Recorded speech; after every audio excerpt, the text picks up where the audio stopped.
নমস্কার।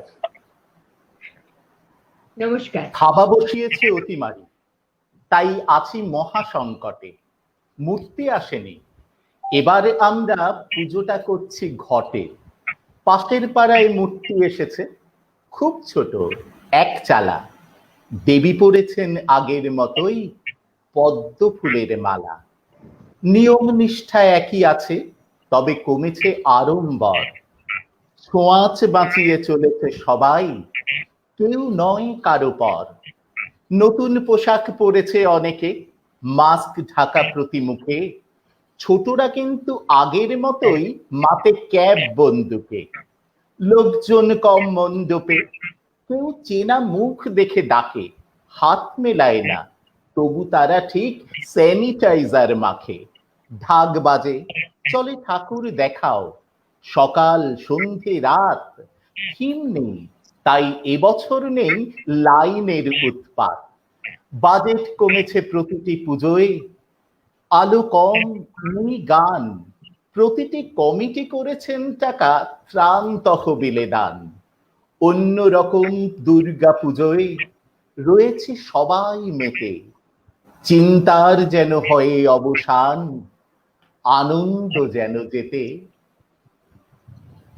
নমস্কার সুজন বন্ধুরা, আজ মহাষষ্ঠী। শ্রুতি অঙ্গনের ফেসবুক পেজ থেকে আপনাদের সবাইকে জানাই শারদ শুভেচ্ছা।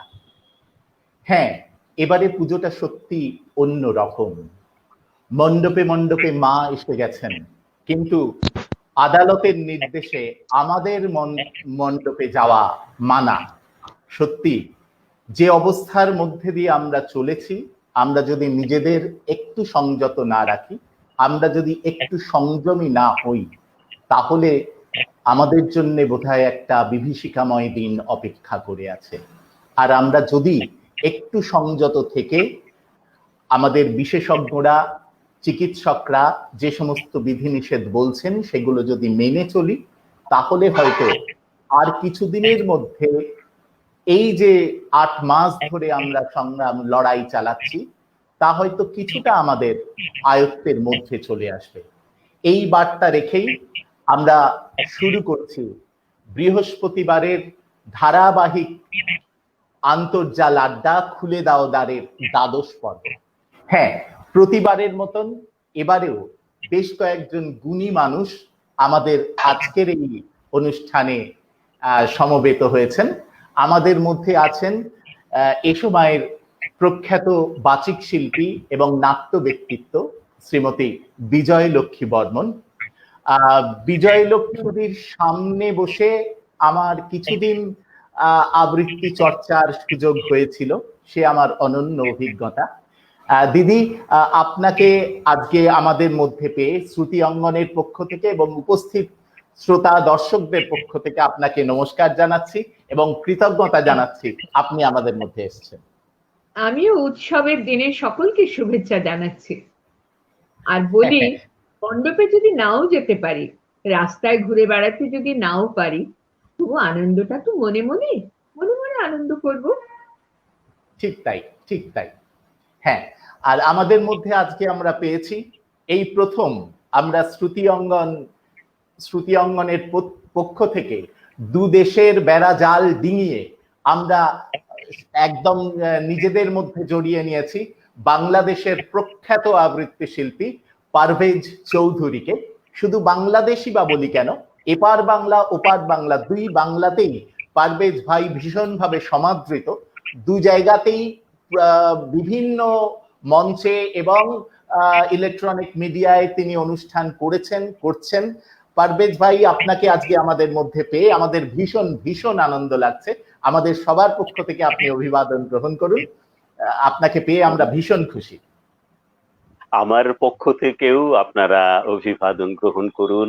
সমগ্র বাংলাদেশের জনগণের পক্ষ থেকে শ্রুতি অঙ্গনকে অভিনন্দন জানাই, শুভেচ্ছা জানাই এবং শ্রুতি অঙ্গনকে আমি আরো একটু বেশি করে কৃতজ্ঞতা প্রকাশ করি যে আমার পরম শ্রদ্ধেয় বিজয়লক্ষ্মী দিদির সাথে একটি পর্দা শেয়ার করার সুযোগ আমাকে করে দিয়েছেন। এটা আমার জন্য একটা পরম সৌভাগ্য। ভীষণ শ্রদ্ধার একজন মানুষ, শ্রদ্ধেয় বিজয়লক্ষ্মী দিদি। ওনার সাথে হয়তো এভাবে অন্তর্জাল আয়োজনে আমার সাথে অথবা কোনো মঞ্চেও অনুষ্ঠান করার সুযোগ আমার হতো কিনা সন্দেহ আছে। কিন্তু আজকে এটা আমার পরম সৌভাগ্য যে শ্রুতি অঙ্গনের বদান্যতায় আজকে আমরা একটি পর্দা শেয়ার করতে পারছি। নিশ্চয়ই দিদির সঙ্গে একসঙ্গে কাজ করতে পারা তো সবসময় ভীষণ আনন্দদায়ক, এটা আমাদের তো সবার পক্ষেই ভীষণ রকম গৌরবের। আপনি আমাদের সঙ্গে থাকুন। আর আমাদের মধ্যে আজকে উপস্থিত আছেন বাচিক শিল্পী। হ্যাঁ নিশ্চয়ই একটা কথা বলি, পারভেজ ভাই, এই দুই বাংলার মধ্যে হয়তো একটা রাজনৈতিক গণ্ডি আছে, কিন্তু সত্যি তো কোনো গণ্ডি নেই। আমরা তো সবাই বাংলা ভাষাভাষী, সেখানে তো আমরা সবাই ঠিক তাই। আপনি দিদি আমার আমন্ত্রণে আমার সংস্থায়ও এরকম অন্তর্জালের অনুষ্ঠান করে গেছেন। আমরা তো এক, আমাদের শুধু কাঁটাতারের বেড়াটাই আছে শুধু। আর এই আন্তর্জালের মহিমাটাই এইরকম, এখানে কোনো পাসপোর্ট লাগে না, ভিসা লাগে না, কোনো কিছুই আমাদের আটকে দিতে পারে না। আমাদের যে মনের মিলটা সেটা একদম সহজেই শুধুমাত্র একটা ফোন বা একটা হোয়াটসঅ্যাপ মেসেজেই আমরা একসঙ্গে মিলিত হতে পারি। খুবই ভালো লাগছে। আমাদের মধ্যে আজকে উপস্থিত আছেন আরেক বাচিক শিল্পী রঞ্জন সেন। রঞ্জন মূলত শ্রুতি অঙ্গনের সদস্য, কিন্তু রঞ্জনের আবৃত্তি জীবন শুরু হয় প্রখ্যাত বাচিক শিল্পী, প্রয়াত বাচিক শিল্পী অমিয় চট্টোপাধ্যায়ের সান্নিধ্যে। অমিয়দা আজকে আর আমাদের মধ্যে নেই, কিন্তু রঞ্জনের সেই সৌভাগ্য হয়েছে অমিয়দার সান্নিধ্য লাভ করার। তারপরে অবশ্য আবৃত্তি পরিষদেও বেশ কিছুদিন যুক্ত ছিল, পরবর্তী সময়ে শ্রুতি অঙ্গনের সদস্য হিসেবে যোগ দেয়। আমাদের মধ্যে আরো একজন বাচিক শিল্পী আসবার কথা আছে, আপনাদের সবার পরিচিত পাপিয়া চক্রবর্তী। এই প্রজন্মের একজন অত্যন্ত উল্লেখযোগ্য বাচিক শিল্পী এবং অভিনেত্রী। বিভিন্ন মিডিয়ায় পাপিয়া খুব ভালো কাজ করছে। আশা করছি কিছুক্ষণের মধ্যেই, আন্তর্জাল সমস্যায় একটু আটকে পড়েছে, মনে হচ্ছে কিছুক্ষণের মধ্যেই ও আমাদের মধ্যে এসে উপস্থিত হবে। আমি সময় নষ্ট না করে সরাসরি চলে আসব বিজয়লক্ষ্মীদির কাছে। তবে তার আগে এর মধ্যে বেশ কয়েকজন আমাদের মধ্যে এসে উপস্থিত হয়েছেন। আমি যে সমস্ত মন্তব্যগুলো এসছে সেই মন্তব্যগুলো আমি পরবর্তী সময়ে পর্দায় নিয়ে আসবো। শুধু একবার আমি দেখে নিতে চাইছি কারা কারা আমাদের মধ্যে আছেন। সেই নামগুলো হয়তো আমাদের সবারই চেনা। আমরা আপনাদের সঙ্গে পরিচয়টা সেরে নিয়ে আমি সরাসরি চলে যাব বিজয়লক্ষ্মীদির কাছে। আমাদের মধ্যে এই দেখতে পাচ্ছি আমাদের মধ্যে উপস্থিত হয়েছেন ডক্টর সৌরভ মণ্ডল, এসে গেছেন সুজিত মুখার্জি, সুস্মিতা ভট্টাচার্য, সুদীপা ব্যানার্জি, শ্রুতি অঙ্গনের সদস্য সুদীপা উপস্থিত হয়ে গেছে। শ্রুতি অঙ্গনের আর একজন সদস্য মহুয়া মুখার্জি এসে গেছে শুভব্রত রায়চৌধুরী, আমাদের অত্যন্ত কাছের মানুষ, বাচিক শিল্পী শুভব্রত রায়চৌধুরী। এসে গেছে দেবস্মিতা চৌধুরী, শান্তা মুখোপাধ্যায়, আরো অনেকেই দেখতে পাচ্ছি, বেশ কয়েকজন আমাদের মধ্যে এসে উপস্থিত হয়েছেন। আমি সবার কাছে একে একে চলে আসবো। আমি প্রত্যেকের মন্তব্যগুলো আমি সঠিক সময়ে পর্দায় নিয়ে আসবো। আমি এবারে চলে যাচ্ছি বিজয়লক্ষ্মীদির কাছে। দিদি, আজ বেশ কয়েকদিন হয়ে গেল প্রদীপদার জাগতিক শরীরটা আর আমাদের মধ্যে নেই। প্রদীপদাকে নিয়ে একটা স্মরণ অনুষ্ঠান অবশ্য আমরা করেছি 19 তারিখে এই শ্রুতি অঙ্গনের ফেসবুক পেজ থেকে। তবু আপনাকে আমাদের মধ্যে পেয়েছি, আমরা প্রদীপদার খুব ঘনিষ্ঠ সান্নিধ্য পেয়েছি, কিন্তু আপনি আরো অনেক বেশি দিন ধরে প্রদীপদাকে চেনেন, জানেন। কারণ আমরা জানি আবৃত্তি মানে আধুনিক আবৃত্তি শিল্পের এটা যদি মানে শুরুটা যদি হয় কাজী সব্যসাচী দিয়ে, সব্যসাচী প্রথম আবৃত্তি শিল্পী হিসেবে আত্মপ্রকাশ করেন। তার কিছুদিনের মধ্যে প্রদীপদা চলে আসেন সব্যসাচীর সঙ্গে একসঙ্গে বিভিন্ন মঞ্চে আবৃত্তি করেন।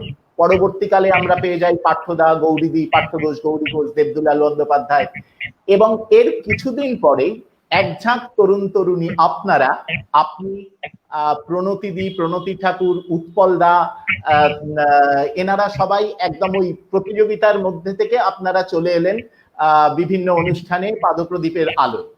এবং সেই তখন থেকেই আপনারা প্রদীপদাকে দেখেছেন, জেনেছেন। সুতরাং অনেক দিন ধরে আপনি প্রদীপদাকে জানেন। প্রদীপদা সম্পর্কে দু একটি কথা আপনার কাছ থেকে যদি শুনে নিতে পারি আমাদের ভালো লাগবে, তারপরে আপনার আবৃত্তি জীবন নিয়ে কিছু কথা শুনবো। হ্যাঁ, আমি বলি তো, একটা নাম আমরা ছেড়ে গেলাম, যিনি প্রদীপদার সমসাময়িক, যদিও আমাদের ছেড়ে অনেকদিন আগে, নীলাদ্রি শেখর। নিশ্চয়ই নিশ্চয়ই নিশ্চয়ই। হ্যাঁ, তো ওরা একই সঙ্গে আবৃত্তি জীবন শুরু করেছিলেন।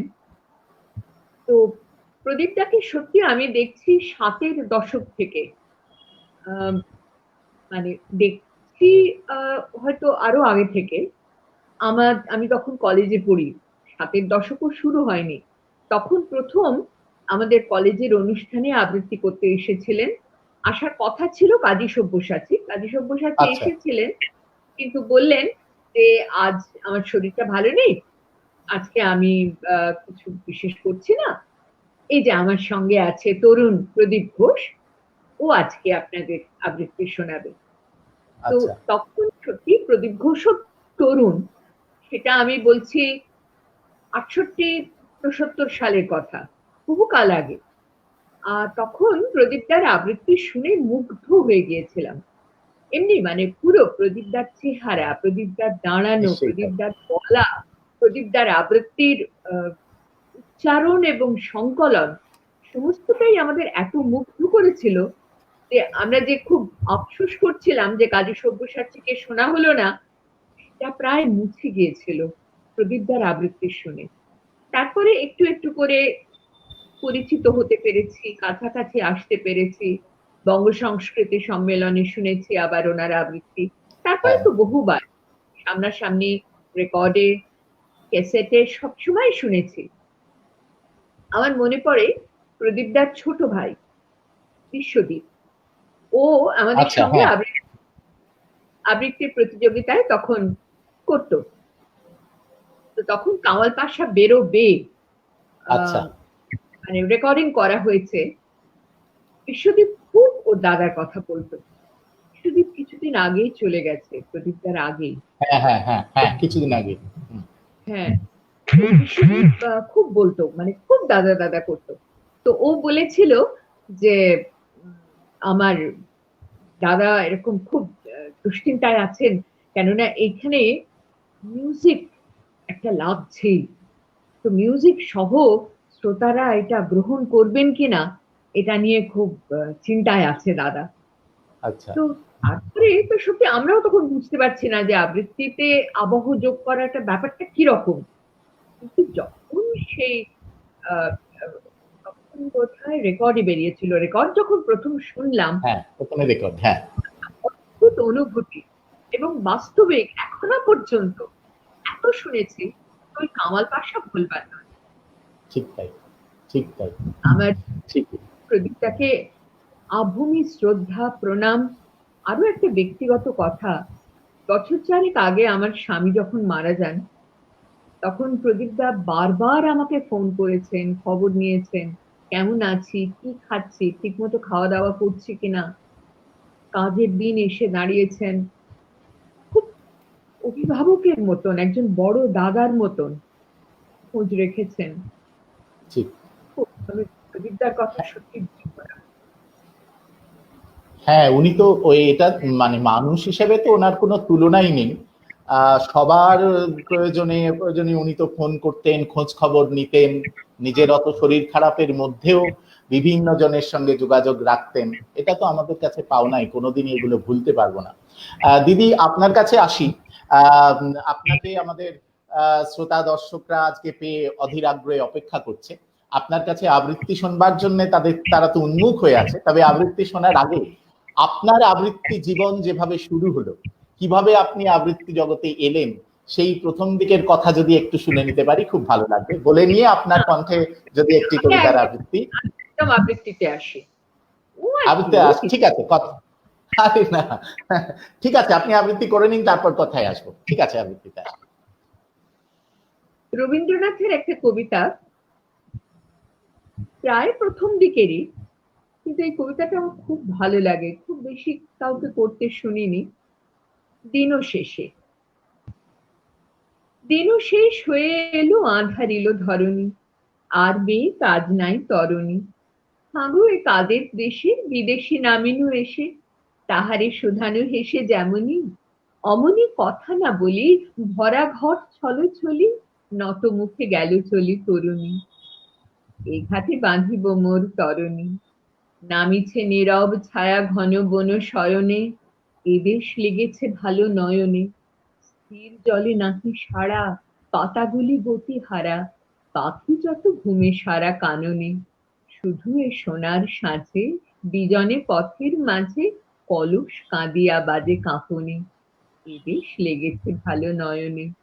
ঝলিছে মেঘের আলো কনকের ত্রিশূলে, দেউতি জ্বলিছে দূরে দেউলে, শ্বেত পাথরেতে গড়া পথখানি ছায়া করা, ছেয়ে গেছে ঝরে পড়া বকুলে, সারি সারি নিকেতন, বেড়া দেওয়া উপবন, দেখে পথিকের মন আকুলে, দেউতি জ্বলিছে দূরে দেউলে, রাজার প্রাসাদ হতে অতি দূর বাতাসে, ভাসিছে পুরবী গীতি আকাশে, ধরণী সম্মুখ পানে, চলে গেছে কোনখানে, পরাণ কেন কে জানে উদাসে, ভালো নাহি লাগে আর আসা যাওয়া বারবার, বহু দূর দুরাশার প্রবাসে, পুরবী রাগিনী বাজে আকাশে, কাননে প্রাসাদ চূড়ে নেমে আসে রজনী, আর বে কাজ নাই তরণী, যদি কোথা খুঁজে পাই, মাথা রাখিবার নাই, বেচা কেনা ফেলে যাই এখনই, যেখানে পথের বাঁকে গেল চলি নত আঁখে, ভরা ঘট লয়ে কাঁখে তরুণী, এই ঘাটে বাঁধো মোর তরণী। বাহ, দারুণ, ভীষণ ভালো, খুব সুন্দর শুরু হলো। আচ্ছা, আমার কথা শোনা যাচ্ছে তো? আমার একটু কম শোনা যাচ্ছে। তাই না? প্রথম থেকেই কম শোনা যাচ্ছে? প্রথম থেকে শোনা যাচ্ছিল। আচ্ছা, ঠিক আছে, আমরা চলে আসি, হ্যাঁ, পারভেজ ভাইয়ের কাছে। হ্যাঁ, চলে আসি পারভেজ ভাইয়ের কাছে। পারভেজ ভাই, ওই শুরু করি আমরা প্রদীপদার প্রসঙ্গ দিয়েই। প্রদীপদা তো বাংলাদেশেও ভীষণভাবে জনপ্রিয় ছিলেন। অবিভক্ত ময়মনসিংহ জেলায় বোধহয় প্রদীপদা জন্মগ্রহণ করেছিলেন। যদিও দেশ ভাগের আগেই ওনার বাবার চাকরির প্রয়োজনে এখানে এদিকে চলে আসেন, কিন্তু প্রদীপদার মুখে ভীষণভাবে গল্প শুনেছি। যখনই প্রদীপদার সঙ্গে কথা বলেছি বিভিন্ন প্রসঙ্গে, ওপার বাংলার কথা এসছে, ওপার বাংলার আতিথেয়তা, বিভিন্ন অনুষ্ঠানের কথা আমাদের ভীষণভাবে গল্প করতেন, শুনেছি অনেক কথা। তো সেটা আপনার মুখ থেকে একটু শুনে নি, ওপার বাংলায় প্রদীপদা কিভাবে, মানে প্রদীপদাকে কিভাবে বা প্রদীপদার চলে যাওয়াটা ওপার বাংলায় কিভাবে ছাপ ফেলেছে একটু শুনে নিয়ে আমরা অন্য প্রসঙ্গে আসবো। আচ্ছা, প্রদীপদা তো আসলে এপার অথবা ওপারের বিষয় নয়। প্রদীপদা হচ্ছে পুরো বাংলা ভাষাভাষীদের জন্যেই। তো আমি আমার ব্যক্তিগত পর্যায় থেকে বলতে পারি যে আমি আমার জীবনে প্রথম আবৃত্তি শুনেছি, আবৃত্তির রেকর্ড করা আবৃত্তি শুনেছি কাজী সব্যসাচীর, এবং দ্বিতীয় হচ্ছে প্রদীপ ঘোষের। বাংলাদেশে তখন সেভাবে আবৃত্তি করার প্রচলন ছিল না। পশ্চিমবঙ্গ থেকে রেকর্ডেড আবৃত্তির ক্যাসেট তখন ছিল, ক্যাসেটগুলি আসতো আমাদের যারা বন্ধুরা অথবা যারা সুহৃদ আত্মীয় স্বজন যারা কলকাতায় ঘুরতে যেত, তারা দু একটা করে এরকম নিয়ে আসতো। তখন কাজী সব্যসাচী এবং প্রদীপ ঘোষের আবৃত্তির ক্যাসেট শুনেছি। শুনে তখন ধারণা হয়েছে যে আবৃত্তি আসলে কি হতে পারে, আবৃত্তিটা আসলে কি। তো এরপরে তো ধীরে ধীরে যখন সময় গড়াতে লাগলো, তখন 1987 সালে আমরা চট্টগ্রামে আমাদের একটা সংস্থা করলাম, বোধন আবৃত্তি পরিষদ। এরপরে 1991 সালে আমাদের প্রথম সুযোগ হয় প্রদীপ ঘোষকে, শ্রদ্ধেয় প্রদীপ ঘোষকে বোধন আবৃত্তি পরিষদে আমন্ত্রণ জানানোর জন্য। আচ্ছা তো উনি আচ্ছা প্রথম 1991 সালে আমাদের আমন্ত্রণে আমাদের সংস্থায় আসেন। আমাদেরকে বিভিন্ন রকমের আবৃত্তি বিষয়ক দিক নির্দেশনা দিয়েছেন, আবৃত্তি শিখিয়েছেন, নিজে আবৃত্তি করেছেন, এবং ওনাকে কেন্দ্র করে বিশাল অনুষ্ঠান হয়েছে। আমরা চট্টগ্রামে একটা অনেক বড় হল ছিল তখন, মুসলিম হল নাম, আচ্ছা সেখানে প্রায় 1,500 জনসমাবেশ করা যেত আহ, তখন। তো সেই একদম খচাখচ ভর্তি, দর্শক ভর্তি একটা হলে উনি প্রথম আবৃত্তি করেছেন আমাদের আমন্ত্রণে। এরপরে আচ্ছা 1993 সালে আমরা এই বাংলাদেশের প্রথম নিয়মতান্ত্রিক সিলেবাস ভিত্তিক যে আবৃত্তি প্রশিক্ষণ কেন্দ্র, বোধন আবৃত্তি স্কুল করলাম। তখন সেখানে প্রদীপদা আরো দুবার এসছেন। আচ্ছা প্রথমবার এসছেন বোধন আবৃত্তি স্কুলের বয়স যখন 3 বছর তখন। এরপরে বোধন আবৃত্তি পরিষদের বয়স যখন 15 বছর পূর্তি, 18 বছর পূর্তি উৎসব, তখন উনি এসছেন।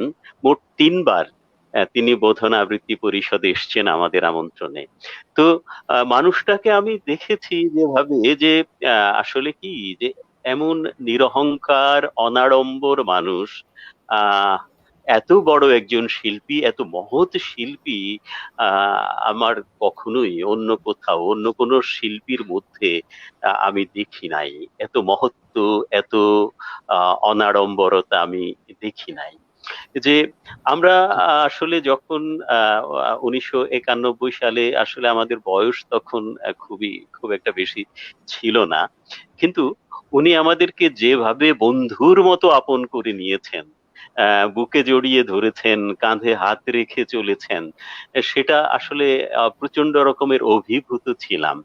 আমাদের সংগঠন আসলে তখন সেভাবে আর্থিকভাবে সচ্ছল ছিল না, কিন্তু আমাদের সেই অসচ্ছল সংগঠনের সাথে উনি অসচ্ছলতা দিয়ে ওনাকে আমাদের সাধ্যমতো আমরা চেষ্টা করেছি আতিথেয়তা প্রকাশ করার জন্য, আপ্যায়িত করার জন্য। এবং উনি খুব সুন্দরভাবে একদম, মানে কি আন্তরিকতা সহকারে উনি গ্রহণ করেছেন, এখনো মনে আছে।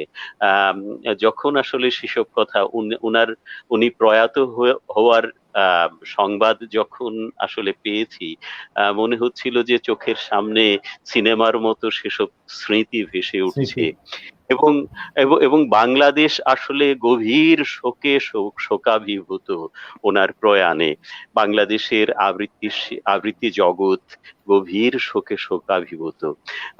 আমরা আসলে আমাদের প্রথমে মেনে নিতে খুবই কষ্ট হচ্ছিল যে এরকম আবৃত্তির একজন মহিরুহ চলে গেলেন, যার হাত ধরে আধুনিক আবৃত্তিটা শুরু হয়েছে বলে আমি মনে করি।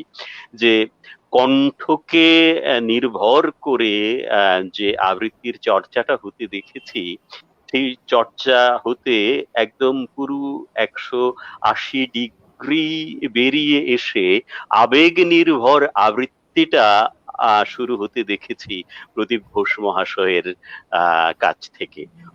ওনার মুখেই প্রথম, ওনার কণ্ঠেই প্রথম আবেগ নির্ভর আবৃত্তি শুনেছি। কণ্ঠকে প্রাধান্য না দিয়ে যে আবৃত্তি করা যায়, আবেগকে প্রাধান্য দিয়ে যে আবৃত্তি করা যায় সম্ভব, এবং আবৃত্তি করে মানুষকে যে উত্তেজিত করা যায়, মানুষকে আবেগ তাড়িত করা যায়, সেটা প্রদীপ ঘোষ মহাশয়ের আবৃত্তিতে আমরা পেয়েছি, ওনার কাছ থেকে জেনেছি, ওনার কাছ থেকে শিখেছি। ঠিক, সুন্দরভাবে আপনি আপনার অনুভব ব্যক্ত করলেন।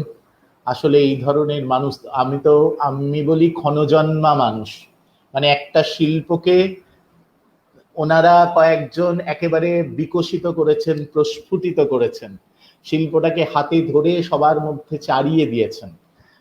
এই এনারা আমাদের মধ্যে যতদিন, আজকে প্রদীপদা চলে গেছেন, এখনো আরো অন্যান্যরা আছেন, আমাদের গৌরীদি আছেন, পার্থদা আছেন, এনাদের যতদিন আমাদের মধ্যে পাবো, এনাদের সান্নিধ্য পাবো, আমরা ততদিনই নিজেদের অনেক বেশি সৌভাগ্যবান বলে মনে করব। তো চলে আসি, এবারে একটা আবৃত্তিতে চলে আসি, তারপর আবার কথায় আসবো। আপনার কণ্ঠে আবৃত্তি শুনবার জন্য সবাই উন্মুখ হয়ে অপেক্ষা করছে, সুতরাং এবার আবৃত্তি। আচ্ছা দাদা, ওই এবছর আমাদের আহ বাংলাদেশ রাষ্ট্রের জনক, যিনি 56,000 বর্গ মাইলের একটি দেশ আমাদের বাংলা ভাষাভাষীদের জন্য দিয়ে গেছেন, একটি স্বাধীন সার্বভৌম দেশ, সর্বকালের হাজার বছরের শ্রেষ্ঠ বাঙালি, সর্বকালের সর্বশ্রেষ্ঠ বাঙালি বঙ্গবন্ধু শেখ মুজিবুর রহমান, ওনার জন্ম শতবর্ষ আমরা উদযাপন করছি এবছর। তো আহ 1975 সালের 15ই আগস্ট কিছু কুচক্রীর হাতে আহ উনি নিধন হয়েছেন, যেটা পুরো বাংলা ভাষাভাষী এবং পুরো বিশ্বের মুক্তিকামী জনগণের জন্য একটি শোকাবহ দিন, শোকাবহ ঘটনা।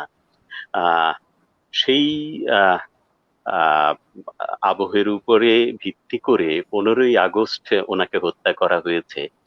16ই আগস্ট মানে তার পরের দিনের একটি কল্পিত কাহিনী রচনা করেছেন কবি নির্মলেন্দু গুণ, শোকগাথা 16 আগস্ট 1975। আজ সারাদিন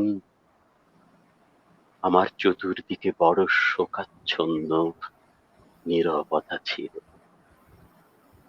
একটি মৌমাছি আমার বুকে বসে আজ সারাদিন আমাকে তার মধু সংগ্রহের সংগ্রামী ইতিহাস শুনিয়েছে।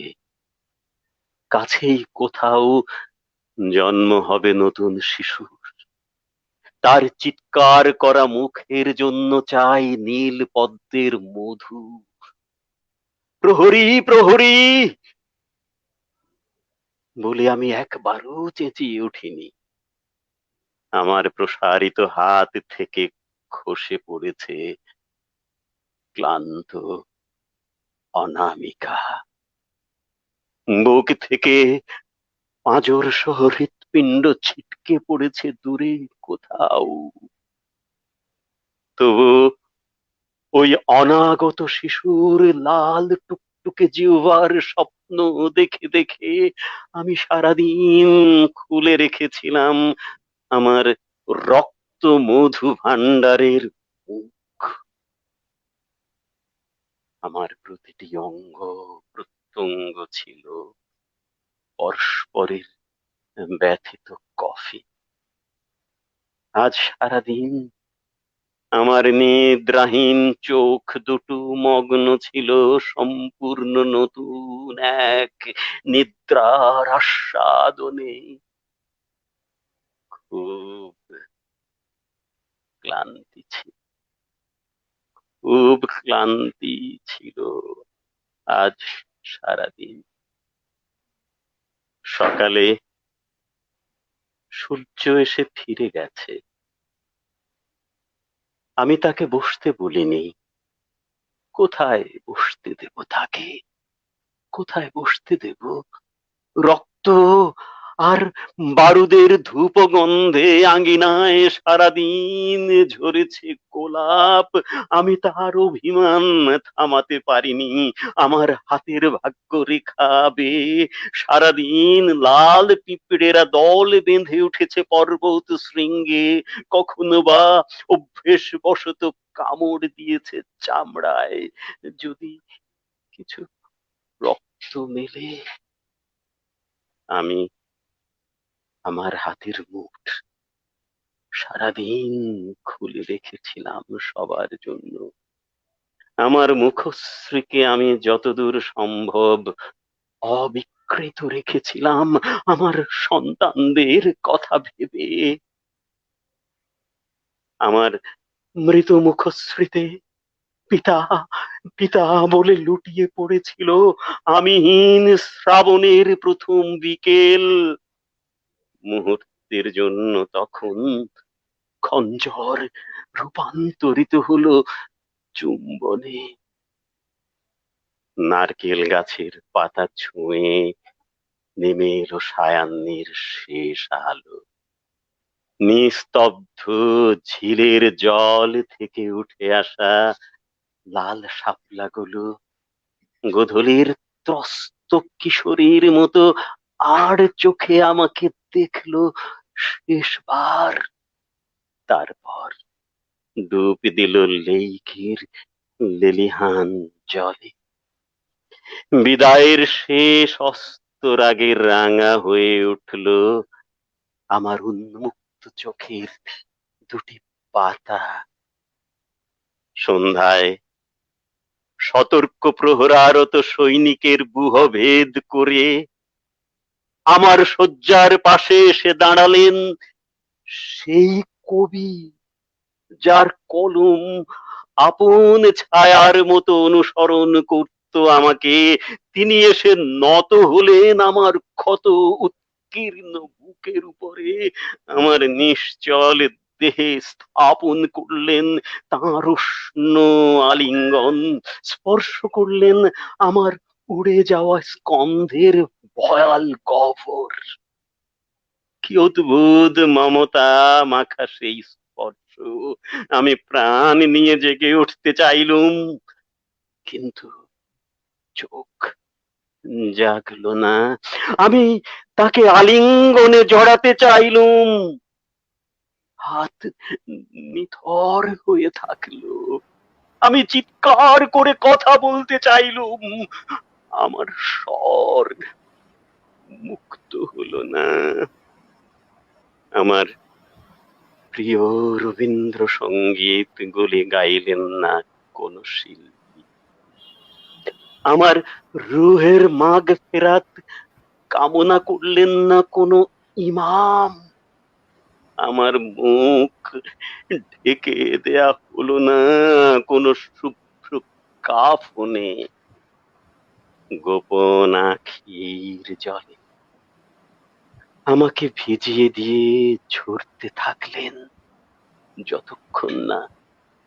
যতক্ষণ না এই নগরী থেকে দূরে দূরে দূরে আমার গ্রামের বাড়িতে আমার জন্য তৈরি হলো কবর।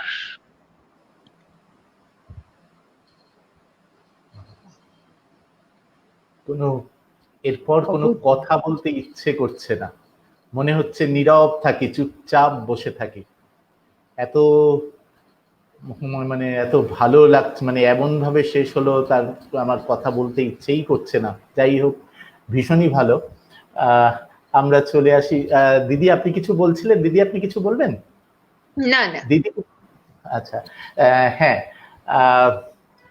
অনেক মানে ধন্যবাদ জানাতে বা কোনো কিছু জানাতেই ইচ্ছে করছে না, আমরা একাত্ম হয়ে আছি কবিতার কথাগুলোর মধ্যে। যাই হোক, আমরা চলে আসি রঞ্জনের কাছে। রঞ্জন, আজকে মহাষষ্ঠীর দিন, দুর্গাপুজো শুরু হয়ে গেছে, তোমার কাছ থেকে আমরা কি শুনছি রঞ্জন?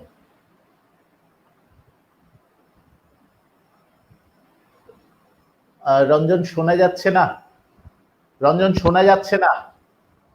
কবিতার পরে শোনা যাচ্ছে? হ্যাঁ, এবার শোনা যাচ্ছে। এই বলো। কবিতার পরে শারদীয় দুর্গাপূজার উৎসব নিয়ে যে কোনো কবিতা বলবো সেটাতে মন মানে না। তবু সঠিকভাবে দুর্গাপুজোর উৎসবের কবিতা বোধহয় নয়, কিন্তু একজন সাধারণ মানুষ, সাধারণ মধ্যবিত্ত মানুষের কথাই বলি এখন। কবি জ্যোতিরিন্দ্র মৈত্র মহাশয়ের কলমে কবিতা ডাকসাজ প্রতিমায় রং দেয় অভিরাম পাল। শুরু করছে। বাড়ি ভাড়া বাকি কয় মাস, তবু রুগ্ন ক্লান্ত দেহটাকে ঘিরে এক অত্যাশ্চর্য আবরণ নিয়ে ঘোরে তালি দেওয়া অস্তিত্বের সামগ্রী সংগ্রহে অভিরাম পাল। লগ্নজরি কন্যা তার, স্ত্রীও ধুকে শ্বাস রোগে, রেশন আনার করে বারন্ত সংসারে। বাঁচবার অধিকার ধার করে কয়েকদিন চলে, তারপর অনিবার্য শেষ হয়ে যাওয়া। এই তো সেদিন তার ছোট ভাই পাড়ার মোড়ে মারা গেল গুলি খেয়ে। ওদিকে অনেক রাত্রে ফিরে একদা সুন্দরী তার বোন তনিমাকে চেনে পাড়ার সব মস্তা। অত্যন্ত পঙ্কিল ঘৃণ্য জীবনের ফেন পুঞ্জ, পণ্য দেহ ঘিরে অবিরাম ঘূর্ণাবর্ত রচে। ইতিমধ্যে আকাশ কি ফর্সা হয়ে ওঠে, নীল নীল আকাশের গায়ে লাগে কাশ ফুল মেঘ। ছোট ছোট সারি সারি আশ্বিনের বাৎসরিক সমারোহ পড়ে চোখে। ঢাকিরা বায়না নেয়, স্কুলের ছেলে মেয়েদের শির দাঁড়াবে, ছুটি শিরশিরিয়ে উঠে। খেলা খেলা অন্ধকারে আলো, ভাঙা দালানের কোণে, উঠোনের ঘাস ওঠা বুকে, স্টেশন, ট্রেনের বাঁশি, পোড়া কয়লার ধোঁয়া গন্ধ, আর হঠাৎ দূরের দেশ, পাহাড়ের বাঁক ঘুরে পদ্মবিল। এই সব চালচিত্র নিয়ে গহনার নৌকো চড়ে প্রতিমারা পিতৃগৃহে আসে। দ্রুত টোকা পড়ে যায় ঘরের দরজায়। সামন্তবাড়ির পেয়াদাটা বায়না নিয়ে আনে, মোটা থাম, পুজোর দালান।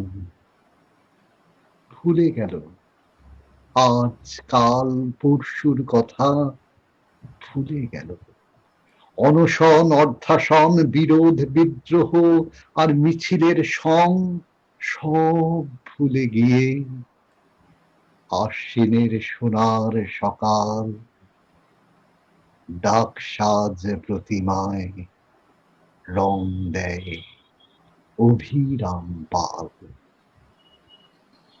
বাহ, খুব সুন্দর, খুব ভালো লাগলো। আচ্ছা, আমি বোধহয় শুরুতেই একটি ভুল করেছি, যেটা হচ্ছে আমি অনুষ্ঠান শুরু করলাম যে ছড়াটি দিয়ে। সেই ছড়াটি আমাদের বন্ধু কবি অশ্রু অংশুমান চক্রবর্তী। আমি খুব সম্ভবত অংশুমানের নামটা বলতে প্রথমে ভুলে গিয়েছিলাম অন্য কথা বলতে গিয়ে। এটা আমার ত্রুটি। যে কোনো কবিতা উচ্চারণের সঙ্গে সঙ্গে কবির নাম যদি আমরা বলতে না পারি, সেটা আমাদের দিক থেকে একটা অপরাধ থেকে যায়। আমার মনে হলো, আমি জানি না আমি বলেছি কিনা, কিন্তু আমার মনে হলো যে আমি বোধহয় বলিনি, যে কারণে আমি প্রথম যে আমরা অনুষ্ঠান শুরু করেছিলাম অন্যরকম পুজো, একটা অংশুমানের সাম্প্রতিক কবিতা দিয়ে, সেইটা দিয়েই আমরা অনুষ্ঠান শুরু করেছিলাম কবিতা। আমরা চলে আসি দিদির কাছে আবার। বিজয়লক্ষ্মী দি, আপনার কাছে আসি। আজকের দিনটা আরেক দিক থেকেও আমাদের কাছে খুব শোকের দিন। এই দিন আমাদের ছেড়ে চলে গিয়েছিলেন কবি জীবনানন্দ দাশ। জীবনানন্দ দাশের মৃত্যুদিন আজকে। তো আমরা তার প্রতি শ্রদ্ধা জানিয়ে এই পর্বে জীবনানন্দের কবিতা যদি আবৃত্তি করি, দিদি আপনি কি বলেন? কবির প্রতি শ্রদ্ধা জানিয়ে আমরা সবাই যদি জীবনানন্দ দাশের একটি করে কবিতা উচ্চারণ করি। চলে আসি আপনার কাছে দিদি। আচ্ছা, আমার মনে হচ্ছে অলোকের গলাটাও কম লাগছে, রঞ্জনের গলাটা তো খুব কম এসেছে। আমার কি শোনা যাচ্ছে? হ্যাঁ হ্যাঁ, আপনার শোনা যাচ্ছে। হ্যাঁ হ্যাঁ হ্যাঁ, আপনার পুরো শোনা যাচ্ছে, খুব ভালো শোনা যাচ্ছে। তবে রঞ্জনের গলা তো আমার কাছে ঠিকই এসছে। আমার কাছে খুব কম এসছে। পারভেজ, তুমি শুনতে পেয়েছো রঞ্জনের গলা ঠিক মতন? হ্যাঁ, আমি রঞ্জনের গলা শুনতে পেয়েছি, ঠিক মতো শুনতে পেয়েছি। আচ্ছা, আমি কিন্তু খুব কম পেয়েছি, জানি না, তাহলে আমার কিছু অসুবিধা হয়ে থাকতে পারে। কিন্তু দিদি আপনার গলা মহাপৃথিবীর কবিতা থেকে শিকার। ভোর, আকাশের রং ঘাস ফড়িংয়ের দেহের মতো কোমল নীল, চারিদিকের পেয়ারা ও নোনার গাছ টিয়ার পালকের মতো সবুজ। একটি তারা এখনো আকাশে রয়েছে। পাড়াগাঁর বাসর ঘরে সবচেয়ে গোধূলি মোদির মেয়েটির মতো, কিংবা মিশরের মানুষই তার বুকের থেকে যে মুখটা আমার নীল মদের গেলাসে রেখেছিল হাজার হাজার বছর আগে একদিন, তেমনি তেমনি একটি তারা আকাশে জ্বলছে এখনো। হিমের রাতে শরীর রাখবার জন্য দেশওয়ালিরা মাঠে আগুন জ্বেলেছে, মোরগ ফুলের মতো লাল আগুন। শুকনো অশ্বত্থ পাতা দুমড়ে এখনো আগুন জ্বলছে তাদের। সূর্যের আলোয় তার রং কুমকুমের মতো নেই আর, হয়ে গেছে রোগা শালিকের হৃদয়ের বিবর্ণ ইচ্ছার মতো। সকালের আলোয় টলমল শিশিরে চারিদিকের বন ও আকাশ ময়ূরের সবুজ নীল ডানার মতো ঝিলমিল করছে। ভোর।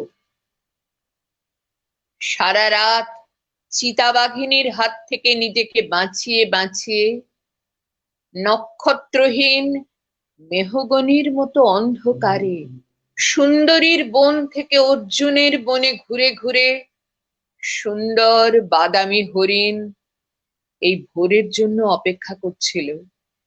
এসেছে সে ভোরের আলোয় নেমে, কচি বাতাবি লেবুর মতো সবুজ সুগন্ধি ঘাস ছিঁড়ে ছিঁড়ে খাচ্ছে।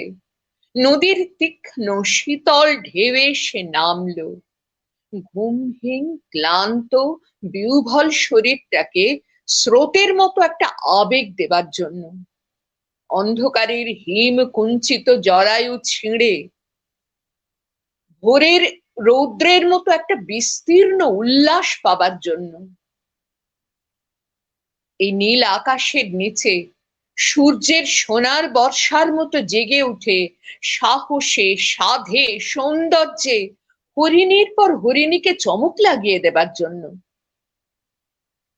একটা অদ্ভুত শব্দ, নদীর জল মচকা ফুলের পাপড়ির মতো লাল। আগুন জ্বললো আবার, উষ্ণ লাল হরিণের মাংস তৈরি হয়ে এলো। নক্ষত্রের নিচে ঘাসের বিছানায় বসে অনেক পুরনো শিশির ভেজা গল্প, সিগারেটের ধোঁয়া, টেরিকাটা কয়েকটা মানুষের মাথা, এলোমেলো কয়েকটা বন্দুক, হিম, নিষ্পন্দ নিরপরাধ ঘুম।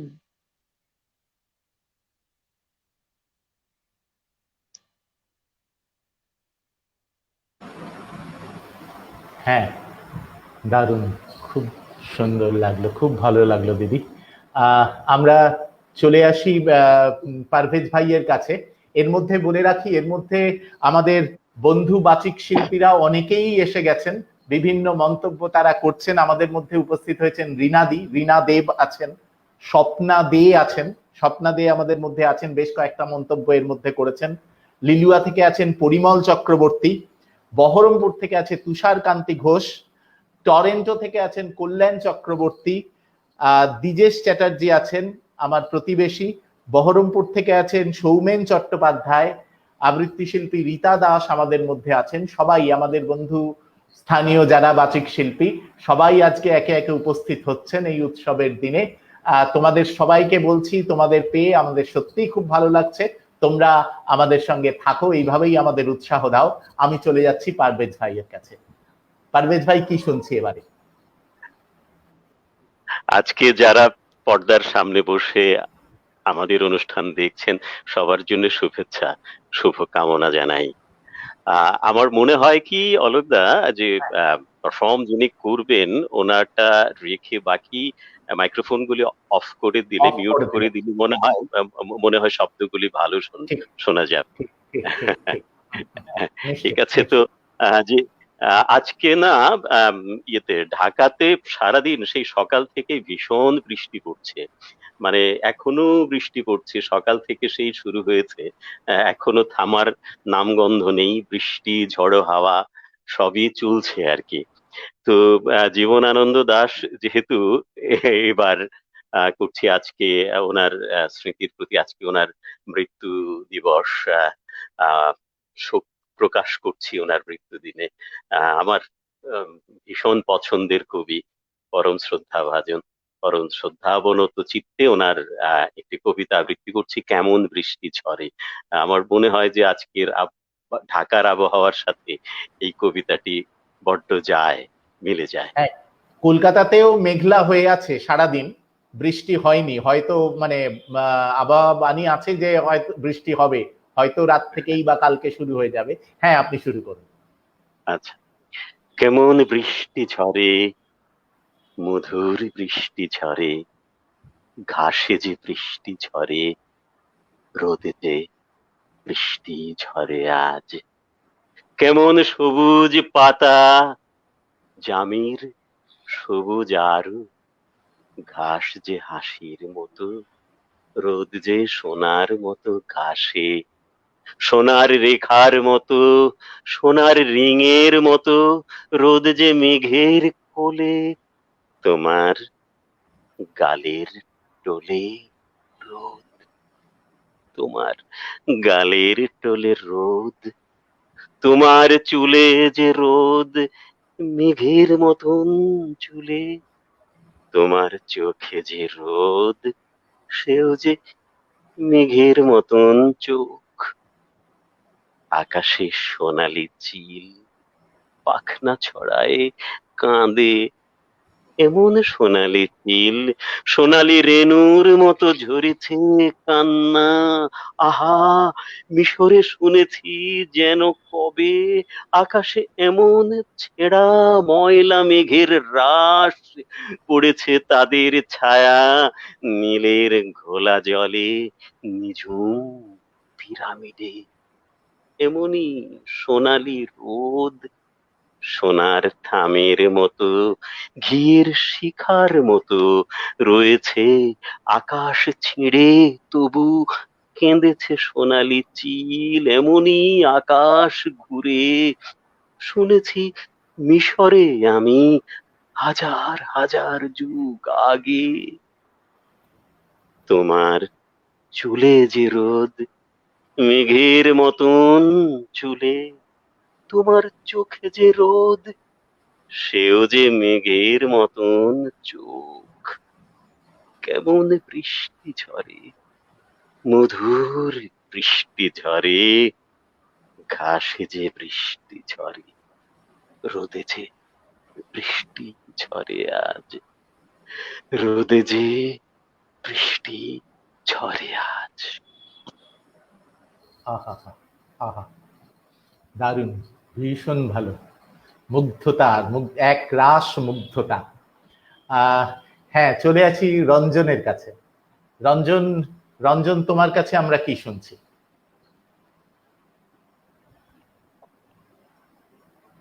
ও, রঞ্জন মিউট আছে, দাঁড়াও তোমাকে করি। হ্যাঁ রঞ্জন, বলো। আমার নিবেদনে জীবনানন্দের স্মৃতিতে দুটি ছোট কবিতা, একটি জীবনানন্দ স্মরণে কবি প্রেমেন্দ্র মিত্রের কলমে, আর একটি রূপসী বাংলার প্রথম কবিতাটি। দুটি কবিতাই আমি পরপর শোনাচ্ছি। বেশ। প্রথমে কবিতা শিরোনাম জীবনানন্দ, প্রেমেন্দ্র মিত্রের কলমে। সেই এক নাগরিক এই শহরের পথে একা একা ঘুরেছে অনেক, ট্রাম, বাস, বিজ্ঞাপন, মোড়ে মোড়ে ভিড়, রাস্তার আলো, আর গাঢ় স্তব্ধ মধ্যরাত, মনুমেন্ট, গির্জার মাথায়, সব কিছু দেখেছে সে, কখনো প্রবাসী কিংবা প্রণয়ীর মতো। তারপর নিরিবিলি আপনার নীরের গভীরে তার সাথে মিশায়েছে হলুদ ফসলে ভরা মাঠ, ধান সিঁড়ি নদীটির পাশে, চিলি পুরুষের ডাক সূচিবিদ্ধ শূন্যতার মতো, আর বুঝি পেঁচাদের ডানায় ধূসর রাত্রির শূন্যতা, ঠিক ভুলে যাওয়া শোকের মতন। নেই সেই নাগরিক আর, নগর আত্মার কাছে নিবেদিত হয়ে রেখে গেছে তবু এক সবুজ প্রত্যয়, আভাজার কিছু কিছু ছড়াবেই বহুদূর সমুদ্র সমান। সে বুঝে গিয়েছে জেনে সত্য যা, তা আপনাতে আপনি পূর্ণ নয় সব, তারে পূর্ণ করে চলে আমাদেরই রক্তে বওয়া গূঢ় এক দীপ্ত অনুভব। এরপরে রূপসী বাংলা কবি কাব্যগ্রন্থের প্রথম কবিতাটি। সেই দিন এই মাঠ স্তব্ধ হবে না কো জানি, এই নদী নক্ষত্রের তলে সেদিনও দেখিবে স্বপ্ন, সোনার স্বপ্নের সাজ পৃথিবীতে কবে আর ঝরে। আমি চলে যাব বলে চালতা ফুল কি আর ভিজিবে না শিশিরের জলে, নরম গন্ধের ঢেউয়ে লক্ষ্মী পেঁচা আর গান গাবে নাকি তার লক্ষ্মীটির তরে, সোনার স্বপ্নের স্বাদ পৃথিবীতে কবে আর ঝরে। চারিদিকে শান্ত বাতি, ভিজে গন্ধ, মৃদু কলরব, খেয়া নৌকোগুলো এসে লেগেছে চরের খুব কাছে। পৃথিবীর এই সব ছবি বেঁচে রবে চিরকাল, এ সিরিয়া ধুলো আজ বেবিলন ছাই হয়ে আছে। বাহ, খুব সুন্দর, দারুণ, ভীষণ ভালো। আজকে এই বিশেষ দিনটিতে আমরা কবি জীবনানন্দ দাশের প্রতি আমাদের শ্রদ্ধা নিবেদন করলাম আমাদের এই শ্রুতি অঙ্গন ফেসবুক পর্দা থেকে। আসলে সকলেই কবি নন, কেউ কেউ কবি, এ তো জীবনানন্দ দাশ নিজেই বলে গেছেন। তাই যতদিন বাংলা ভাষা থাকবে ততদিন এনারা আমাদের মাথার উপর থাকবেন, এনাদের নিয়েই আমরা এগুতে থাকব, এনাদের আমাদের মধ্যে যাপন করব। আমরা চলে আসি একটু অন্য প্রসঙ্গে। দিদি, আপনার কাছে আসি। মাইক, হ্যাঁ হ্যাঁ হ্যাঁ করেছি, হ্যাঁ দিয়েছি। দিদি, আপনার কাছে আসি। পরপর অনেকগুলো কবিতা শুনলাম, এবারে আপনার মুখে কিছু কথা শুনবার জন্য কিন্তু সবাই অপেক্ষা করছে। সেটা হচ্ছে আপনার আবৃত্তি জীবন, এবং তারপর আপনি তো শুধু আবৃত্তি শিল্পী নন, আপনি স্বনামধন্য নাট্য ব্যক্তিত্বও বটে। যদিও আপনি বোধহয় প্রথমে শুরু করেছিলেন আবৃত্তি, কিন্তু নাটকে আপনি কিভাবে এলেন? আপনি ছোটবেলায় কি কখনো নাটক করেছেন, না কিভাবে আপনি অভিনয়ের মধ্যে এলেন, সেই জায়গাটা যদি একটু শুনি আমরা। হ্যাঁ, আচ্ছা, আমি খুব সংক্ষেপে বলছি, খুব সংক্ষেপে। আবৃত্তি করতাম, ওটাতেই আগ্রহ ছিল প্রধানত। আর নাটক করবার কথা আমি কখনো ভাবিও নি। আমার তো একটু ভারী সারি চেহারা, আমার নিজের চেহারা নিয়ে আমার ভীষণ সংকোচ ছিল। তো এমনি আবৃত্তি করতে মঞ্চে দাঁড়ালেও আমি একটা অন্তত পক্ষে টেবিল বা যদি পোডিয়াম পেতাম তার আড়াল খুঁজতাম, যাতে আমাকে বিশেষ না দেখা যায়। তো যাই হোক, আবৃত্তি করছিলাম ওই অনেক দিন ধরে, প্রতিযোগিতার আসরেই বেশি করা হচ্ছিল। তাছাড়া আর তো তখন বিশেষ কিছু জায়গাও ছিল না। তারপরে একটু আধটু ডাক পাওয়া মঞ্চে, নিজেদের ছোট ছোট গোষ্ঠীতে, অলোক তোমার তো নিশ্চয়ই মনে পড়বে। হ্যাঁ, তো সেরকম ভাবে একটু আবৃত্তি করা হচ্ছিল, কিন্তু একটা সময় মনে হয়েছিল যে শুধু এটাতে যেন ঠিক মন ভরছে না, আর একটা কিছু চাই, কিন্তু সে আর একটা কিছু কি তা ভেবে পাচ্ছিলাম না। এমন সময় আমার এক বন্ধুর সাহায্যে যোগাযোগ হলো নাটকের সঙ্গে। তিনি আমাকে নাটকে প্রথম নিয়ে আসেন। তারপরে এক এক করে একটু আধটু অভিনয় করতে পেরেছি, পারিনি, যাই হোক। তো এইরকম এই দুটো কাজেই আমার খুব আগ্রহ, আমার ভালো লাগা। আমি ভালো পারি কি পারি না সেটা নিয়ে আমার তো কিছু বলবার থাকতেই পারে না, আমি বলবোও না, হয়তো ভালো পারি না, কিন্তু আমার ভালো লাগে এই। সেটা তো আমরা জানি। ঠিক আছে, হ্যাঁ, আসলে আমরা তো আজকে আমাদের এই এটা শ্রুতি অঙ্গনের এই খুলে দাও দ্বার, এইটা আমরা এই আড্ডা বলি, আবৃত্তির আড্ডা, ধারাবাহিক আড্ডা, মানে কথা তারপর আলাপচারিতা, এর মধ্যে দিয়েই চলি। আপনি আপনার সম্পর্কে কিছু কথা বলতে সংকোচ বোধ করেন বরাবরই, আমরা জানি, কিন্তু শ্রোতা দর্শক যারা আছে তারা তো কিছু শুনতে চায়, তাই আমার দায়িত্বের মধ্যে পড়ে যায় আপনাকে কিছু, আপনার কাছে কিছু জানতে চাওয়া।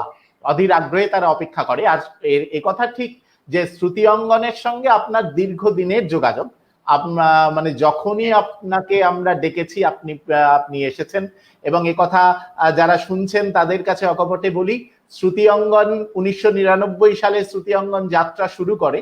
আমরা প্রথম যে অনুষ্ঠানটা করেছিলাম জীবনানন্দ সভাঘরে, বাংলা একাডেমিতে হবার কথা ছিল, তারপর কোনো কারণে সেখানে না পেয়ে আবার জীবনানন্দ সভাঘরে, সেই প্রথম অনুষ্ঠানে বিজয়লক্ষ্মী দি উপস্থিত ছিলেন। দিদি আপনার মনে আছে হয়তো, 1999 সালে সেটা শ্রুতি অঙ্গনের প্রথম, এবং শুধু শ্রুতি অঙ্গন নয়, তার আগেও আমার পরিচালনায় প্রথম যখন আমরা ওই কোনো হল বুক করে অনুষ্ঠান করি, সেটা 1992 সালের কথা। অডিও ভিজুয়াল সেন্টার, চিড়িয়াখানার উল্টো দিকে, ওই চিড়িয়াখানায় ওরাই হলটি চালায়। সেই হলে আমাদের প্রথম অনুষ্ঠান, মানে পাড়া থেকে বেরিয়ে গিয়ে আমরা কোনো হল বুক করে প্রথম অনুষ্ঠান করি। ওই অডিও ভিজুয়াল সেন্টারে যে আবৃত্তির অনুষ্ঠানটা হয়েছিল, ওইটার আরো একটা ঐতিহাসিক তাৎপর্য আছে। আমি সেটাই আসতে চাইছি। বসু ছিলেন আবৃত্তিতে, ওটাই কিন্তু ওনার শেষ। আমি সেই প্রসঙ্গে আসছিলাম সেই অনুষ্ঠান। ঠিক আছে, এবার আমরা আবার কবিতায় আসি। হ্যাঁ, ওই অনুষ্ঠানে যেটা বলি, ওই দিদির সঙ্গে উপস্থিত ছিলেন নীলাদ্রি শেখর বসু। দিদি ঠিকই বলেছেন, কলকাতায় কেন, ওটাই মানে নীলাদ্রিদার শেষ পারফরমেন্স। কারণ যেদিন অনুষ্ঠান করলেন তার পরের দিন হাসপাতালে ভর্তি হলেন। এবং দিদি আপনাকে বলি, ওই দিনের কথা আমি কখনো ভুলবো না। নীলাদ্রিদা যখন এলেন, আমি ওই বাইরে বেরিয়ে গিয়ে, ট্যাক্সি থেকে নামলেন, আমি বাইরে বেরিয়ে গিয়ে ওনাকে করলাম, উনি আমার হাতটা ধরলেন, ধরে বললেন, শরীরটা খুব একটা ভালো নেই জানিস, কদিন মানে জ্বরটা কিছুতেই কমছে না। দেখলাম হাতটা তখনও বেশ গরম, জ্বরটা কমছে না, ডাক্তার বলছে হিমোগ্লোবিনটা খুব কমে গেছে, ঠিক আছে এইসব নিয়েই চলতে হবে, চল, বলে ভেতরে ঢুকে এলেন। তারপর তো সেদিন মঞ্চে অসুস্থতার কোনো লক্ষণ আমরা দেখিনি, সাধারণত এনাদের সেটা থাকে না, এরা যখন মঞ্চে ওঠেন তখন সবকিছু ভুলে যান। সেই আপনি ঠিকই বলেছেন, এটা একটা ইতিহাস, এটা ঐতিহাসিক মুহূর্ত। দিদি চলে আসি আপনার আবৃত্তি। আচ্ছা, আমরা সদ্য পার হলাম নীরেন্দ্রনাথ চক্রবর্তীর জন্মদিন, আবার আগামীকাল সুনীল গঙ্গোপাধ্যায়ের মৃত্যুদিন। ঠিক। আচ্ছা, পারভেজ ভাই যে আমাদের বৃষ্টির কবিতা শোনালেন, আমি সেই কথা মনে রেখে সুনীল গঙ্গোপাধ্যায়ের বর্ষণমালা এই কবিতা গুচ্ছের প্রথম কবিতাটা বলি। হ্যাঁ, নিশ্চয়ই। এক পশলা বৃষ্টি খেয়ে বেড়াতে বেরুলো ছটফটে কিশোরী নদীতে, সরল কদম গাছের দিকে চোখ টিপে বলল, যাবি? আকাশ একটু একটু করে নেমে আসছে, আবার উঠছে, আবার নামছে। কলা গাছের ছেঁড়া পাতায় কে যেন বাজাচ্ছে বাঁশি।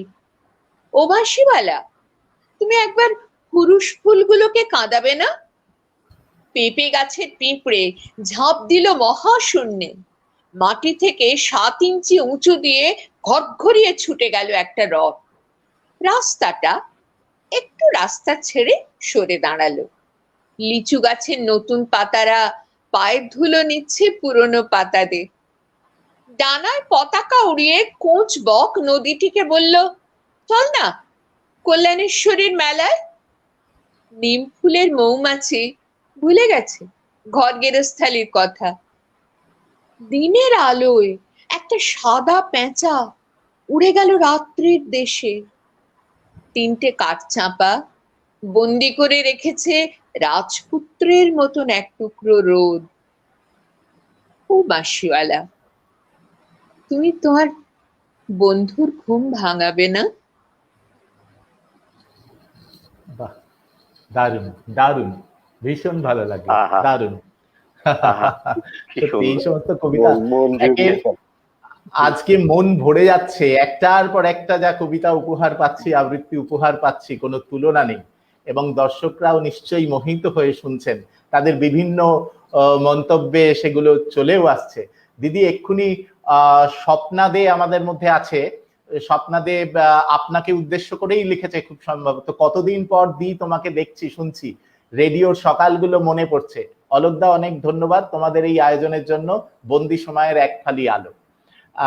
এরকম বিভিন্ন ধরনের মন্তব্য আসছে, আমি যেগুলো পর্দায় নিয়ে আসার চেষ্টা করছি, তারপর আবার সেটা অন্য কোথাও হারিয়ে যাচ্ছে, সময় মতো আনতে পারছে না, কিন্তু আমি পরপর নিয়ে আসছি।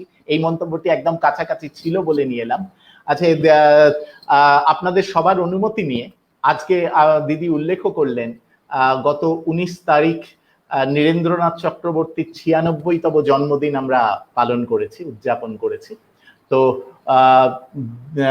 আমি একটা নীরেন্দ্রনাথ চক্রবর্তীর কবিতা আবৃত্তি করতে ভীষণ রকম ইচ্ছে করছে আমার। আসলে এই কবিতাটা নিয়ে আমার একটা খুব সুখ স্মৃতি রয়েছে, আগে সেইটা বলবো তারপর আবৃত্তিটা করবো। সুখ স্মৃতি এইটাই যে ওই যখন স্কুলে বা কলেজের প্রথম দিকে ওই কম্পিটিশন, বিভিন্ন জায়গায় কম্পিটিশন করে বেড়াচ্ছি, এবং কম্পিটিশন করার প্রধান আকর্ষণ তো ফার্স্ট সেকেন্ড থার্ড হতে পারলেই কবিতার বই পুরস্কার পাওয়া, এবং পাড়ায় পাড়ায় যে সমস্ত কম্পিটিশন হতো সেখানে পুরস্কার হিসেবে আমরা পেতাম ওই নীরেন্দ্রনাথ চক্রবর্তীর শ্রেষ্ঠ কবিতা, সুনীল গঙ্গোপাধ্যায়ের শ্রেষ্ঠ কবিতা, বা সুকান্ত সমগ্র, এইরকম বিভিন্ন বই। এবং এক একটা কম্পিটিশনে যাচ্ছি, এক একটা বাড়িতে বইয়ের স্টক বাড়ছে, এটাই বিরাট আনন্দ। তো সেই রকম একটা কম্পিটিশনে নীরেন্দ্রনাথ চক্রবর্তীর শ্রেষ্ঠ কবিতা পুরস্কার পেয়েছি। পেয়ে বিভিন্ন কবিতা উল্টাতে উল্টাতে একটা কবিতা আমার খুব ভালো লাগলো, যে কবিতাটা আমি কখনো আগে শুনিনি কারোর কাছে, কিন্তু কবিতাটা আমার ভীষণ ভালো লাগলো। ওই কবিতাটা আমি তৈরি করলাম। তারপরে কিছুদিন পরেই দিদি আপনার মনে আছে রবীন্দ্র সদনে, আমি ঠিক সালটা মনে করতে পারছি না, নীরেন্দ্রনাথ চক্রবর্তী সন্ধ্যা হয়েছিল। সবাই আপনারা নীরেন্দ্রনাথ চক্রবর্তীর কবিতা আবৃত্তি করেছিলেন, মানে আবৃত্তি শিল্পীরা তো সবাই ছিলেন আর কবিরাও ছিলেন। তো আমি তো দেখতে গেছি, তখন তো এই ধরনের অনুষ্ঠান হলে কখনোই বাইরে থাকতাম না, শ্রোতার আসনে ঠিক উপস্থিত হয়ে যেতাম। তো পর আবৃত্তি হচ্ছে, তো আমার ভীষণ হচ্ছে ওই কবিতাটা কারুর মুখে শুনি, কেউ যদি ওই কবিতাটা বলেন, কিন্তু কারুর কাছ থেকে ওই কবিতাটা শুনতে পেলাম না, আমার মনটা খুব খারাপ। সব শেষে কবি এলেন, নীরেন্দ্রনাথ চক্রবর্তী মঞ্চে এলেন, অসাধারণ বলতেন, মানে বাচিক শিল্পী হিসেবেও তিনি, যে আবৃত্তি শিল্পী হিসেবেও তিনি কত বড় ছিলেন সেটা যারা তার আবৃত্তি শুনেছে জানেন। তো এলেন, ওনার স্বভাবসিদ্ধ ভঙ্গিমায় উনি বললেন যে আমার পছন্দের সব কবিতাই তো সবাই বলে ফেলেছে, সবাই আবৃত্তি করেছে, তো আমি কি বলবো বুঝতে পারছি না, তবে একটি কবিতা, সেটি আমার খুব পছন্দের কবিতা, সেটি এখনো পর্যন্ত কেউ বলেনি, আমি বরং সেই কবিতাটা দিয়ে শুরু করি। বলে তিনি শুরু করলেন নিজের কাছে প্রতিশ্রুতি। বলেছিলে দেবেই দেবে, আজ না হোক তো কাল, না হোক তো পরশু দেবে। এই কবিতাটি আমার ভীষণ পছন্দের কবিতা, আমি শুরু করছি। মানে সেটা আমার ভীষণ রকম সুখ স্মৃতি, যে আনন্দটা পেয়েছিলাম উনি শুরু করার পরে, সে আনন্দ আমি কোনোদিন ভুলতে পারবো না। বলেছিলে দেবেই দেবে, আজ না হোক তো কাল, না হোক তো পরশু দেবে, আলোর পাখি এনে দেবে। তবে কেন এখন তোমার এই অবস্থা? কথা রাখো, উঠে দাঁড়াও, আবার দীর্ঘ বাহু বাড়াও আলোর দিকে, রাখো তোমার প্রতিশ্রুতি। আকন্দ ফুল মুখে নিয়ে ধুলোর মধ্যে শুয়ে আছো, এই কি তোমার কথা রাখা? আমি তোমার দুই জানুতে নতুন শক্তি ঢেলে দিলাম, আবার তুমি উঠে দাঁড়াও। আমি তোমার ওষ্ঠ থেকে শুষে নিলাম সমস্ত বিষ, আবার তুমি বাহু বাড়াও আলোর দিকে, রাখো তোমার প্রতিশ্রুতি। যেদিকে চাই দৃশ্যগুলো এখন একটু ঝাপসা দেখায়, জানলা তবু খোলা রাখি। যেদিকে যাই নদীর রেখা একটু একটু পিছিয়ে যায়, বুঝতে পারি অন্তরিক্ষে জলে স্থলে পাকিয়ে উঠছে একটা কোনো ষড়যন্ত্র, কেউ উচাটন মন্ত্র পড়ছে কোনোখানে, তাই আগুনের জিহ্বা এখন লাফ দিয়ে ছোঁয়ে আকাশটাকে। একটা কিছু ব্যাপার চলছে তলে তলে, তাই বাড়ি ঘরে খাঁ খাঁ শূন্য, শুকিয়ে যাচ্ছে তরুলতা, বুঝতে পারি পায়ের তলায় বসে যাচ্ছে আলগা মাটি, ধসে যাচ্ছে রাস্তা জমি শহরে আর মফস্বলে। তাই বলে কি ধুলোর মধ্যে শয্যা নেব, বন্ধ করব চক্ষু আমার? এখন আরো বেশি রকম টান বাঁধনে দাঁড়িয়ে থাকি, দৃষ্টি ঝাপসা, তবুও জানি চোখের সামনেই আজ না হোক তো কাল, না হোক তো পরশু আবার ফুটে উঠবে আলোর পাখি। বলেছিলে দেবেই দেবে, যেমন করেই পারো তুমি আলোর পাখি এনে দেবে। তবে কেন ধুলোর মধ্যে শুয়ে আছো, আবার তুমি উঠে দাঁড়াও। তবে কেন আকন্দ ফুল মুখে তোমার, আবার দীর্ঘ বাহু বাড়াও আলোর দিকে। আজ না হোক তো কাল, না হোক তো পরশু তুমি পাখিটাকে ধরে আনবে। কথা ছিল, এই কি তোমার কথা রাখা? উঠে দাঁড়াও, রাখো তোমার প্রতিশ্রুতি। শোনালাম নীরেন্দ্রনাথ চক্রবর্তীর কবিতা নিজের কাছে প্রতিশ্রুতি। আমরা চলে আসি আবার পারভেজ ভাইয়ের কাছে। পারভেজ ভাই, একটু কিছু আমার মানে জিজ্ঞাস্য আছে, যেহেতু এইভাবে এইভাবে প্রথম পেলাম, সেই হিসেবে জিজ্ঞেস করা, আপনার সম্পর্কে যতটুকু জানা, আপনি প্রথম জীবনে সঙ্গীত শিল্পী ছিলেন, গানের মানে সঙ্গীত শিল্পী হিসেবেই আপনি প্রথম সংস্কৃতির অঙ্গনে আসেন, তারপর আপনি আবৃত্তি শুরু করেন, এবং সেই সঙ্গীত থেকে তারপর আর কখনো সঙ্গীত মানে আবৃত্তিতেই আপনি ক্রমশ জনপ্রিয় হয়ে ওঠেন এবং আবৃত্তিকেই আঁকড়ে ধরেন। এই যে সঙ্গীত থেকে আবৃত্তিতে চলে এলেন, এর পেছনে কি কি কারণটা, কি কারণ কাজ করলো, বা আপনার আবৃত্তি জীবন কিভাবে আস্তে আস্তে ডালপালা মেললো, সেটা যদি আমরা একটু শুনে নিতে চাই। কারণ শ্রুতি অঙ্গনের অনেক শ্রোতা বন্ধু আছে যারা আজকে আপনাকে প্রথম দেখছে, তো সেই হিসাবে আপনার কাছে কথাগুলো শুনে নিতে পারলে আমাদের খুব ভালো লাগবে।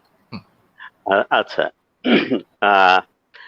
একটা বাংলাদেশের দক্ষিণাঞ্চলে কক্সবাজার জেলা, সেখানকার একটি প্রত্যন্ত গ্রামটির নাম হচ্ছে ইলিশিয়া। সেখানেই আমার জন্ম। আমার বাবা, উনি বিলেতে লেখাপড়া করা একজন অটোমোবাইল ইঞ্জিনিয়ার। আমার মা গৃহিণী হলেও খুব ভালো ছবি আঁকতেন। আমার দাদা দিদি যারা, ওনারা সবাই কোনো না কোনো সংস্কৃতি চর্চার সাথে জড়িত ছিলেন। কেউ গান করতেন, কেউ নাটক করতেন, সেভাবেই ছিলেন। তো আমি গান করতাম সেই শৈশব থেকেই, যখন আমি প্রাথমিক বিদ্যালয়ে পড়ি তখন থেকেই, এবং নাটক করতাম আর বিতর্ক প্রতিযোগিতা করতাম। কিন্তু কবিতা আবৃত্তি আসলে সেভাবে আমি করতাম না। কিন্তু এরপরে 1985-86 সাল থেকে, বিশেষত 81 সালের পরে বাংলাদেশে স্বৈরাচার বিরোধী একটা আন্দোলন গড়ে উঠল। তো তখন সামরিক শাসনের অধীনে ছিল বাংলাদেশ। তো সেই সামরিক শাসন বিরোধী আন্দোলন গড়ে উঠল বাংলাদেশে। তো সেই সামরিক শাসন বিরোধী আন্দোলনের সাথে আমিও ভীষণ সক্রিয়ভাবে জড়িয়ে পড়লাম। বিভিন্ন মিটিং, মিছিল, পিকেটিং করা, এভাবেই চলতে থাকলো আর কি। তো পাশাপাশি আমি বিভিন্ন জনসমাবেশ যেগুলি হতো সেখানে গান করতাম, গণসঙ্গীত করতাম, সামরিক শাসনের বিরুদ্ধে, স্বৈরাচারের বিরুদ্ধে জনমত গড়ে তোলার জন্যে সেই উদ্দীপনামূলক গানগুলি করতাম। তো এভাবে একদিন হঠাৎ করে আমি একটা কবিতা আবৃত্তি করলাম। কবিতা আবৃত্তি করার পরে আমি লক্ষ্য করলাম যে আমি একটু আগে যে গানটা করে গেছি, সে গানের চাইতে আমি দর্শকদের যে সম্পৃক্ততা, সেটা আমি আবৃত্তির প্রতি আমি অনেক বেশি পেয়েছি। দর্শকরা, আমার মনে হলো যে দর্শকরা আমি যে কবিতাটি আবৃত্তি করেছি সেই কবিতা আবৃত্তি করে অনেক বেশি উদ্দীপিত হয়েছে, অনেক বেশি উদ্দীপনা পেয়েছে, এবং আমার কণ্ঠে সেই কবিতার আবৃত্তিটিকে অনেক বেশি গ্রহণ করেছে। সেটা আমাকে ভীষণভাবে আলোড়িত করলো। তারপরে আমি করলাম কি, যতগুলি অনুষ্ঠান আমি এর পরে করেছি, জনসমাবেশে আমি অংশগ্রহণ করেছি, আমি প্রতিটিতেই কবিতা আবৃত্তি করেছি, সেভাবে গান না করে। এবং প্রতিটি কবিতার মধ্যেই, প্রতিটি আবৃত্তির সাথেই দর্শকদের বেশ একটা ভালো সাড়া পেয়েছি। তো আহ, তখন থেকেই আমার মধ্যে এক ধরনের যেটা পরিবর্তন আসলো আমার মনের মধ্যে, যে আমি ভাবলাম যে আমি মনে হয় গান যতটুকু পারি করি, তার চেয়ে মনে হয় আমার আবৃত্তি করাটাই অনেক বেশি যুক্তিযুক্ত, এবং আচ্ছা। কবিতা নিয়ে, আবৃত্তি নিয়ে আমি আরো বেশি দর্শকদের কাছে, সাধারণ জনগোষ্ঠীর কাছে পৌঁছতে পারি। সেভাবেই আমার আবৃত্তির সাথে পথ চলা, আবৃত্তির সাথে সম্পৃক্ত হওয়া।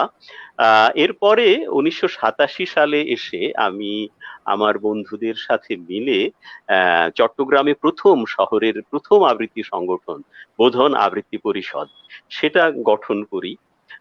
এরপরে ধীরে ধীরে এগিয়ে চলা, আবৃত্তি বিষয়ক বাংলাদেশের প্রথম পত্রিকা আবৃত্তি পত্রিকা আমরা প্রকাশ করি। তারপরে 1993 সালে এসে বাংলাদেশের প্রথম আবৃত্তি বিষয়ক স্কুল, বোধন আবৃত্তি স্কুল গঠন করি। সেভাবে আসলে আবৃত্তির সাথে এমন ভাবে জড়িয়ে গেছি যে আবৃত্তিটা আমার রক্তের সাথে মিশে গেছে। আমি আমার কর্মক্ষেত্র, আমি খুব ভোরে ঘুম থেকে জাগি, ভোর 5টার সময়, প্রত্যুষের কর্মকাণ্ড সেরে কবিতা নিয়ে বসি, 1 ঘন্টা 1.5 ঘন্টা 2 ঘন্টা চর্চা করি। এরপরে আমি আমার কর্মক্ষেত্রে যাই। কর্মক্ষেত্র থেকে আমি আসলে কোথাও আড্ডা মারি না, অন্য কোথাও যাই না, সোজা বাড়ি ফিরি। বাড়ি ফিরে সেই কবিতার সাথেই, আবৃত্তি নিয়েই আমার যাপন চলে। এভাবেই আমার দিনগুলো কেটে যাচ্ছে। দারুণ, বাহ, দারুণ, খুব ভালো লাগলো। এবারে কি আবৃত্তি শুনবো? আচ্ছা, নীরেন্দ্রনাথ চক্রবর্তী কি করব এখন? হ্যাঁ হ্যাঁ হ্যাঁ হ্যাঁ হ্যাঁ আচ্ছা, হ্যাঁ। যেহেতু ওনার জন্মদিন গেল, আপনি একটা নীরেন্দ্রনাথ শোনালেন, আমারও তাহলে ইচ্ছে করছে আমিও একটা হ্যাঁ, নীরেন্দ্রনাথ শোনাই। নিশ্চয়ই।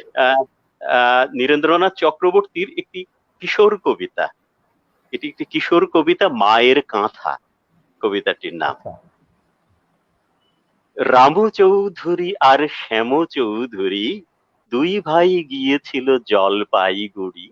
রামু চৌধুরী আর শ্যাম চৌধুরী 2 ভাই গিয়েছিল জলপাইগুড়ি।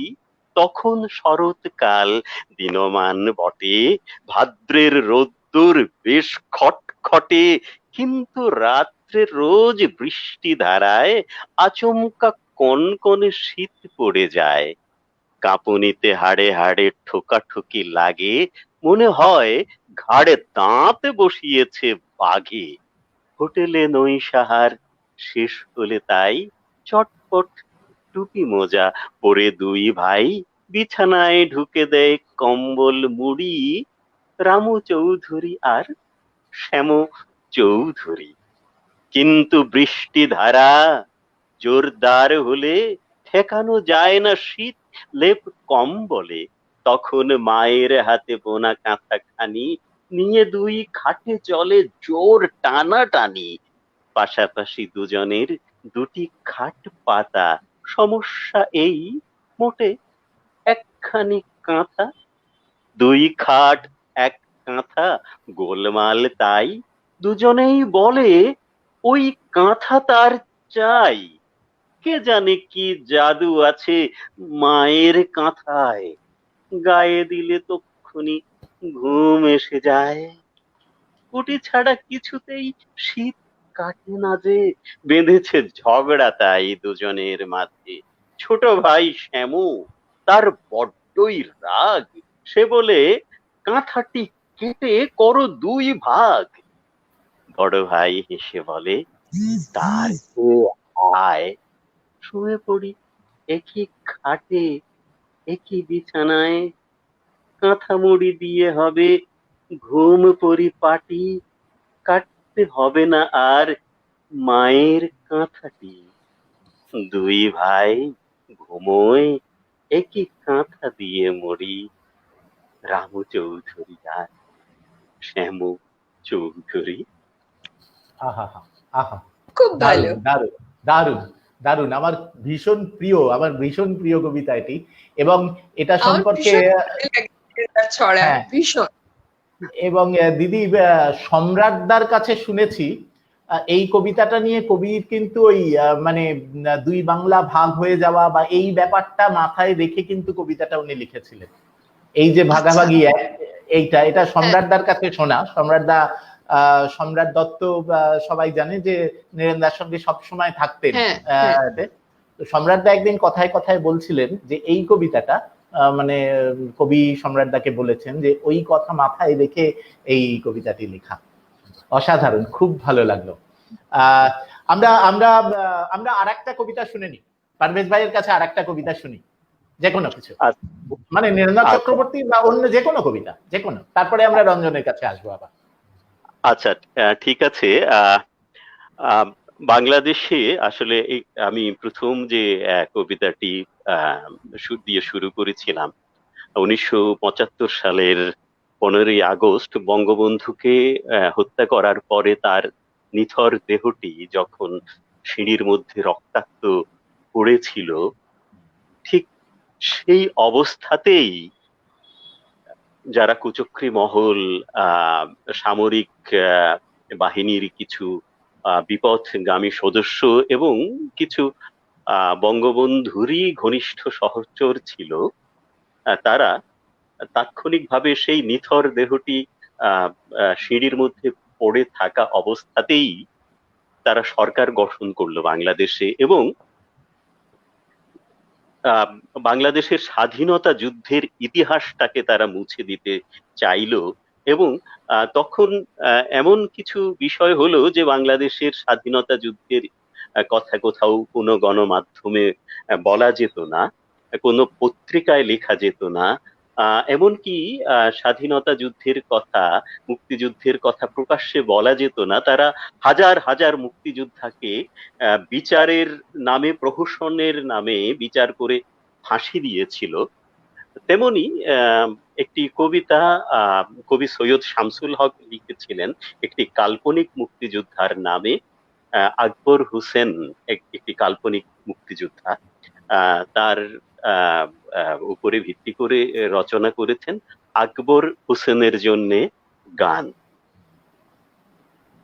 জলেশ্বরীর উত্তরে সে 19 কিলোমিটার ভোগডাঙ্গায় গিয়েছিলাম, সঙ্গে হাওয়াই গিটার।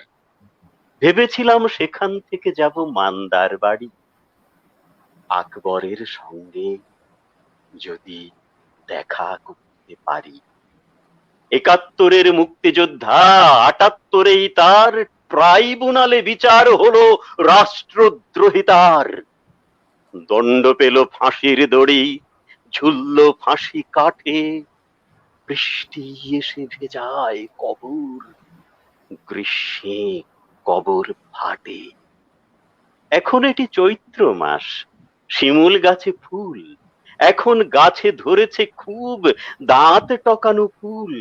কুলের টকে দাঁত শিরশির আকবর কব্বরে, ইচ্ছে ছিল আমরা গিয়ে গাইব সমস্বরে, ও আকবর, হে আকবর, মৃত্যু এসে ছুলো, নড়ছে কেন তবু তোমার হাতের আঙুলগুলো। গান গাইবার বায়না পেয়ে ভোগডাঙ্গায় গিয়ে বঙ্গগ্রামে ধুম টকাটক গিটার বাজিয়ে মহাবিদ্যালয়ে নবীন বরণ অনুষ্ঠানে রাতটাকে খুব নাচিয়ে দিলাম মাইজি ভান্ডারি গানে। ভোরের বেলা যেই ধরেছে ধূসর ধূলি পথ, হঠাৎ মাটি পুড়েই যেন স্থানীয় সাংসদ পথ আগলে বলেন, আরে কোথায় চলেছেন? ওইদিকে তো মান্দার বাড়ি। আকবর হোসেন, আকবর হোসেন কবেই মরে গেছে লোকটা, হাড্ডিতে ঘাস তার। চলুন আমার বাড়ি, এটা সময় নাস্তার। চলুক রুটি, লাউ হালুয়া, আকবর কব্বরে, ইচ্ছে ছিল শোনাবো গান তাকে সমস্বরে।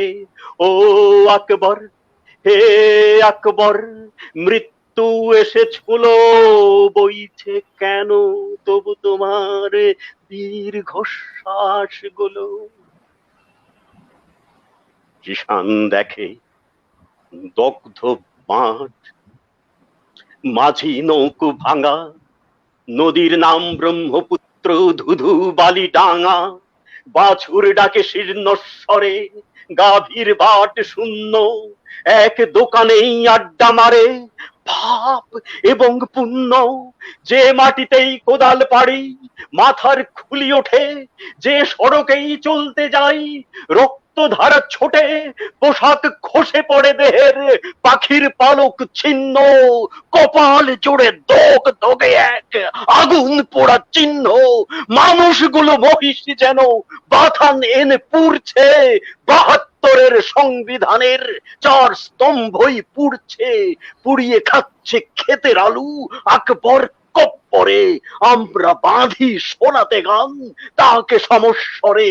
ও আকবর, হে আকবর, মৃত্যু এসে ছোলো, পড়ছে কেন তবু তোমার অশ্রু জল গুলো। ভোগডাঙ্গার মাননীয় সংসদের সদস্য এবং তার সঙ্গী এবং কর্মী সাথী পোষ্য আমাদের তো তুলে দিলেন জলেশ্বরীর পথে। কিছুটা পথ যাবার পর যখন কোনো মতে চোখ এড়িয়ে আমরা নেব মান্দার বাড়ির বাঁক, তক্ষুনি এক উঠল ঝড়, বজ্র দিল হাঁক, উড়ল ধুলি, মাথার খুলি, পায়ের নিচের হাড়, তীরের মতো রক্ত ছিটে বৃষ্টি ফোটার ধার। কোথায় উড়ে গেল গিটার, বাঁশি, বঙ্গ, ড্রাম, প্রাণ বাঁচাতে জড়িয়ে ধরি টেলিগ্রাফের থাম। আছাড় মারে ঝড়ের হাওয়া আকবর কব্বরে, আর শোনানো হলো না গান, আর শোনানো হলো না গান তাকে সমস্বরে। ও আকবর, হে আকবর, মৃত্যু এসে ছুলো, উঠছে কেন তবু তোমার বুকের ঝড় গুলো। ও আকবর, হে আকবর, ও আকবর, হে আকবর, ও আকবর, হে আকবর, ও আকবর।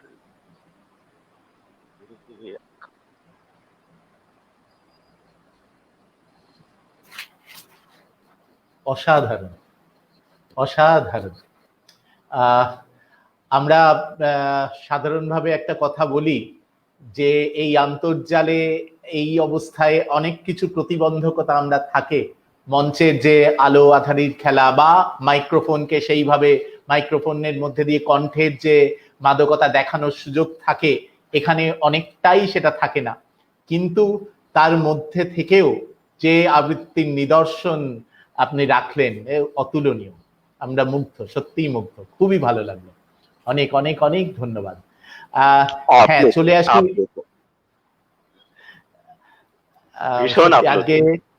আজকে যারা যে সমস্ত শ্রোতা দর্শক আছেন তারা নিশ্চয়ই একদম অন্য একটা অভিজ্ঞতা তাদের হচ্ছে। আমাদের মধ্যে আছেন বিজয়লক্ষ্মী দি, আমাদের মধ্যে আছেন পারভেজ ভাই, আমাদের মধ্যে আছে রঞ্জন, এবং খুব খারাপ লাগছে আরো একজন গুণী শিল্পী পাপিয়া চক্রবর্তী কিছুতেই নেটের সমস্যার জন্য ও ঢুকতে পারছে না। যতবার ও ঢুকতে যাচ্ছে আবার বেরিয়ে যাচ্ছে কিছু একটা সমস্যায়। ও থাকলেও আরো একটা অন্য মাত্রা যুক্ত হতে পারত। যাই হোক, এই সমস্ত নিয়েই তো আমাদের চলতে হবে। আমি রঞ্জন তোমার কাছে চলে আসি। রঞ্জন, তোমার কাছে একটু জিজ্ঞাসা, তুমি তো প্রথম জীবনে অমিয়দাকে পেয়েছো, আবৃত্তি মানে আবৃত্তি চর্চা অমিয়দার সামনে বসে তুমি আবৃত্তি পাঠ নিয়েছো, কেমন ছিল সেই অভিজ্ঞতা, এবং তারপর তোমার আবৃত্তি জীবন কিভাবে আরো প্রস্ফুটিত হলো সেই সম্পর্কে যদি কিছু কথা বলো রঞ্জন। এই সমস্ত কথাটাই আপনি জানেন, পারফেক্ট ভাই আমার জানার তো জানেন কথা না। নয়, ব্যাপার হচ্ছে যে বিজয়লক্ষ্মী হ্যাঁ অনেক শোনা যাচ্ছে দর্শক তো? শ্রোতা আছেন, তাদেরও জানার ব্যাপার। হ্যাঁ বলো। যেটা সুবিধা হয়েছে, আমি ছোটবেলা থেকে আমার আবৃত্তি জগতে প্রবেশ কিন্তু সেইভাবে অনেক পরে, মানে প্রায় 1991 নয়, 1995-96 সালে আমি মোটামুটি এই আমার পাড়ার এখানে কিছু কাজকর্ম করতো, পুজো টুজো এ হতো, আমাকে বলতো, তো আমি দুই একটি কবিতা তখন মুখস্থ থাকতো, করতাম। তার এটা করতে করতে আমার ছোটবেলা থেকে আমার মায়ের কাছে শুনতাম, মা আমাকে কর্ণকুন্তী সংবাদ পড়ে পড়ে শোনাতেন ছোটবেলায়, অনেক ছোটবেলায় আমার মনে পড়ে। তো তখন থেকে শব্দগুলোর উপরে আমার একটা কিরকম একটা টান লাগতো, মানে আমার শব্দগুলো বেশ সুন্দর লাগতো, একটা ভারী শব্দ সুন্দরভাবে বলা হচ্ছে, সেটা কানের মধ্যে গিয়ে কিরকম একটা স্পন্দন তৈরি করতো, সেই স্পন্দনটা, সেই অনুভবটা আমার খুব ভালো লাগতো। তো তখন থেকে মনের মধ্যে ইচ্ছেটা ছিলই, কিন্তু মাঝপথে আমি দিল্লিতে বছর 6 থাকায় সে ব্যাপারটা করতে পারিনি।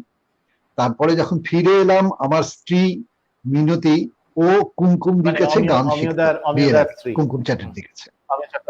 কুমকুম চট্টোপাধ্যায়ের স্ত্রী, হ্যাঁ,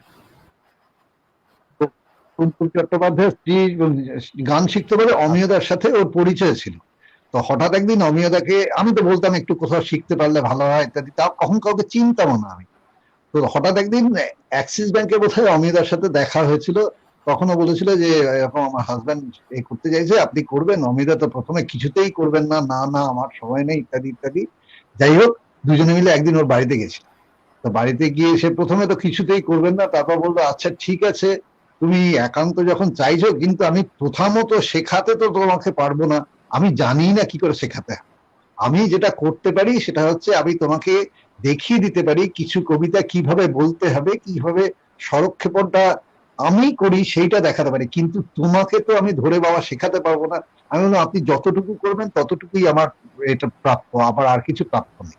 তো সেই শুরু, বছর 4 4.5 বছর বোধহয় আমি অমিয়দার কাছে ছিলাম, মানে শিখতে পেরেছিলাম। তারপরে তুমি চলে গেলেন। তারপরে কুমকুমদির স্নেহতে, মানে যেদিন গেছেন কুমকুমদি গত বছর এই ফেব্রুয়ারি মাসে, সেদিন পর্যন্ত কুমকুমদির স্নেহ ছায়া আমার ওপর ছিল, মাঝে মাঝে ফোন করে জিজ্ঞাসা করতেন। তারপর অমিয়দার ডাইরেকশনে, অমিয়দার আদেশেই ইনফ্যাক্ট বলতে পারেন আমি আবৃত্তি পরিষদে জয়েন করি, এবং সেখান থেকে আবার অমিয়দাই বললেন যে আবৃত্তি পরিষদে তো তোমার দূর হয়ে যাচ্ছে, তুমি এক কাজ করো, অলোক আছে, অলোকের কাছে যাও শ্রুতি অঙ্গনে। তো একদিন দরজা ঠেলে অলোকদার মহলা কক্ষে ঢুকে পড়ে বলেছিলাম আমাকে অমিয়দা পাঠিয়েছে। তারপরে সে ব্যাপারটা অলোকদার সাথে তো এতদিন ধরেই চলছে। অলোকদার ফ্যামিলি, শ্রুতি অঙ্গন ফ্যামিলি, অলোকদা এবং অলোকদার ফ্যামিলি মানে বৌদি, এরা যে কিভাবে ধরে রেখেছেন শ্রুতি অঙ্গনটাকে, সে না দেখলে বিশ্বাস করা যায় না। আমি মাঝে মাঝে কমেন্টও করি ওই অনুষ্ঠানগুলো চলাকালীন, মানে সমস্ত রকম ভাবে, মানে অলোকদা সেটা ঠিক আছে, সেটা সবাই আমরা একসঙ্গে কাজ করি, এটাই আনন্দ। ঠিক আছে, বলো তোমার কবিতা শুনি এবারে, কি কবিতা শোনাচ্ছ এবারে? হ্যাঁ এ প্রসঙ্গে আচ্ছা রঞ্জন একটা কথা বলি, মানে অমিয়দার প্রসঙ্গ যখন উঠলো সেই প্রসঙ্গে বলি, দিদি জানেন মানে অমিয়দাকে খুব ঘনিষ্ঠভাবে আমরা পেয়েছিলাম ওই বাচিক শিল্পী সংস্থায় কাজ করতে করতে। কারণ অমিয়দা এমন, মানে যারা আমাদের মাথার উপর আমাদের সিনিয়র ছিলেন তারা সব মিটিং এ উপস্থিত থাকতে পারতেন না ব্যস্ততার জন্য, কিন্তু অমিয়দা যতদিন সভাপতি ছিলেন বা কার্যকরী সমিতির মধ্যে ছিলেন প্রত্যেকটা মিটিং উনি অ্যাটেন্ড করতেন। এবং ওই একটা সময় প্রণতিদির বাড়িতে হাজরাতে আমাদের বসা হতো, তারপর ওই ফেরবার সময় অমিয়দা আর আমি একসঙ্গে ফিরতাম, ওইটা ছিল আমার কাছে একটা বিরাট পাওনার ব্যাপার। ওই আস্তে আস্তে কত যে গল্প শুনেছি, কত যে কথা শুনেছি, এবং অমিয়দার চলে যাওয়াটাও আমাদের কাছে বিরাট ক্ষতি। জীবনানন্দের কবিতা অমিয়দার কণ্ঠে শোনা, সে যে একটি অভিজ্ঞতা, নগ্ন নির্জন হাত বা অন্যান্য কবিতা, মানে হয়তো অমিয়দা আরো কিছুদিন থাকলে আমিও অমিয়দার কাছে শেখার জন্য চলে যেতাম, কিন্তু হঠাৎই তিনি চলে গেলেন। চলে যাওয়াটাও, সেই চলে যাওয়ার সময়ও আমরা ছিলাম অপারেশন করতে গিয়ে। যাই হোক, সে অন্য প্রসঙ্গ। হ্যাঁ রঞ্জন, চলে আসি তোমার কাছে, কি কবিতা শোনাচ্ছ বলো। নীরেন্দ্রনাথ চক্রবর্তীকে স্মরণে রেখেই আমার এবারের নিবেদন, কিন্তু এই নিবেদনটা, এই কবিতাটি যেটা আমি নির্বাচন করেছি, এই কবিতাটি কোথায় যেন আমার মনে হয় আমি আগে যে কবিতাটা দিয়ে শেষ করলাম, রূপসী বাংলার কবিতা, প্রথম কবিতা জীবনানন্দ দাশের, সেই কবিতাটির অন্তর্লীন এক আবহমনতার সাথে এই কবিতাটিরও কোথায় যেন একটা মিল রয়েছে, একটা নস্টালজিক লিঙ্ক কোথাও যেন একটা রয়ে গেছে। কবিতাটির নাম, হ্যাঁ আপনারা ঠিকই ধরেছেন, কবিতাটির নাম আবহমান। নীরেন্দ্রনাথ চক্রবর্তীর আবহমান কবিতাটি আমি চেষ্টা করছি। যা গিয়ে ওই উঠোনে তোর দাঁড়া, লাউ মাচাটার পাশে, ছোট্ট একটা ফুল দুলছে, ফুল দুলছে, ফুল সন্ধ্যার বাতাসে। কে এইখানে এসেছিল অনেক বছর আগে, কে এইখানে ঘর বেঁধেছে নিবিড় অনুরাগে, কে এইখানে হারিয়ে গিয়েও আবার ফিরে আসে, এই মাটিকে, এই হাওয়াকে আবার ভালোবাসে। ফুরোয় না, তার কিছুই ফুরোয় না, নোটে গাছটা বুড়িয়ে ওঠে কিন্তু মুড়োয় না। যা গিয়ে ওই উঠোনে তোর দাঁড়া, লাউ মাচাটার পাশে, ছোট্ট একটা ফুল দুলছে, ফুল দুলছে, ফুল সন্ধ্যার বাতাসে। ফুরোয় না তার যাওয়া এবং ফুরোয় না তার আশা, ফুরোয় না সেই এক গুণেটার দুরন্ত পিপাসা। সারাটা রাত আপন মনে ঘাসের গন্ধ মাখে, সারাটা রাত তারায় তারায় স্বপ্ন এঁকে রাখে। ফুরোয় না, তার কিছুই ফুরোয় না, নোটে গাছটা বুড়িয়ে ওঠে কিন্তু মুড়োয় না। যা গিয়ে ওই উঠোনে তোর দাঁড়া, লাউ মাচাটার পাশে, ছোট্ট একটা ফুল দুলছে, ফুল দুলছে, ফুল সন্ধ্যার বাতাসে। নেভে না তার যন্ত্রণা যে, দুঃখ হয় না বাসি, হারায় না তার বাগান থেকে কুন্দ ফুলের হাসি। তেমনি করেই সূর্য ওঠে, তেমনি করেই ছায়া, নামলে আবার ছুটে আসে সান্ধ্য নদীর হাওয়া। ফুরোয় না, তার কিছুই ফুরোয় না, নোটে গাছটা বুড়িয়ে ওঠে কিন্তু মুড়োয় না। যা গিয়ে ওই উঠোনে তোর দাঁড়া, লাউ মাচাটার পাশে, এখনো সেই ফুল দুলছে, ফুল দুলছে, ফুল সন্ধ্যার বাতাসে। বাহ বাহ, খুব সুন্দর, খুব ভালো লাগলো, দারুণ। দিদি এবারে, হ্যাঁ দিদি আবার আপনার কাছে আসি। আপনার এর মধ্যে একটা অনুরোধে, আচ্ছা এবারে আমাদের কি শেষ করা না উচিত না? অনেকক্ষণ হয়ে গেছে, এবারেই শেষ করব, এবারেই শেষের দিকে যাচ্ছি, আমরা গুটোতে শুরু করেছি। সেটা হচ্ছে যে 1.5 ঘন্টা, আমরা প্রায় 1 ঘন্টা 34 মিনিট মতন হয়েছে। আমরা 2 ঘন্টা 7:30 থেকে 9:30 অব্দি থাকি, 2 ঘন্টা আমাদের অনুষ্ঠানটা থাকে। সুতরাং আমরা শেষের দিকে। অলোকদা আমি একটা কথা বলি, অলোকদা একটা কথা বলি, শান্তনু এর মধ্যে একটা প্রপোজাল পাঠিয়েছে, সেটা হচ্ছে বিজয় লক্ষ্মীর কাছ থেকে নাট্যাংশ। না, আমি দেখেছি শান্তনু প্রপোজাল কাটালেই হবে না। না ঠিক আছে, আমি সেটা কবিতা সেটা আপনার ব্যাপার। আহ, হ্যাঁ, একটা কবিতা, ছোট্ট, আচ্ছা অনেক পরে আচ্ছা। কার এই কবিতাটা। কেউ যাবে না, কোথাও না, ক্যালেন্ডারে দিন ফুরোচ্ছে, হাত ঘড়িতে ঘন্টা মিনিট, কাজ মনে হয় এখন ওদের একটা মাত্র, নদীর ধারে চুপটি করে সময় গোনা। কিন্তু যদি প্রশ্ন করো কোথায় যাবি এ কালবেলায়, মরতে সান্নিপাতিক জ্বরে, সবাই তখন চমকে উঠে বলতে থাকবে সমস্বরে, কোথাও না, কোথাও না। জির নাজির সবাই ফতো, কেউ যাবে না কোথাও তো, কিন্তু সবাই ব্যস্ত ভারী, ভাবটা এমন দিচ্ছে পারি খানিক বাদেই অন্য দেশে। এখন জাহাজ ঘাটায় এসে তাই চলেছে প্রহর গোনা, কিন্তু সেটাই সত্যি নাকি? তাই যদি হয়, যে যার ঘাঁটি আঁকড়ে কেন শীতল পাটি পাচ্ছে ওরা? কারণটা কি? আসল কথা, জায়গা ছেড়ে মরতে কোথায় কে যাবে রে? কেউ যাবে না, কোথাও না। বাহ, দারুণ, খুব সুন্দর। আহ, আমরা পারভেজ ভাইয়ের কাছে আরেকবার আসি। পারভেজ ভাইয়ের কাছে একটা জিজ্ঞাসা আছে, সেটা হচ্ছে যে দুই বাংলার আবৃত্তি নিয়েই আপনার সম্যক ধারণা আছে, কারণ আপনি পশ্চিমবঙ্গেও ভীষণ জনপ্রিয়, পশ্চিমবঙ্গে মঞ্চ শুধু নয় বিভিন্ন মিডিয়াতেও আপনি কাজ করেছেন। এই দুই বাংলায় যে সমানভাবে আবৃত্তি চর্চা চলছে, এইটার মধ্যে মূলগত কোনো পার্থক্য আছে কি? কি মিলের দিকটা কি বা অমিলের দিকটা কি, যদি একটু আপনার কাছে জানতে পারি।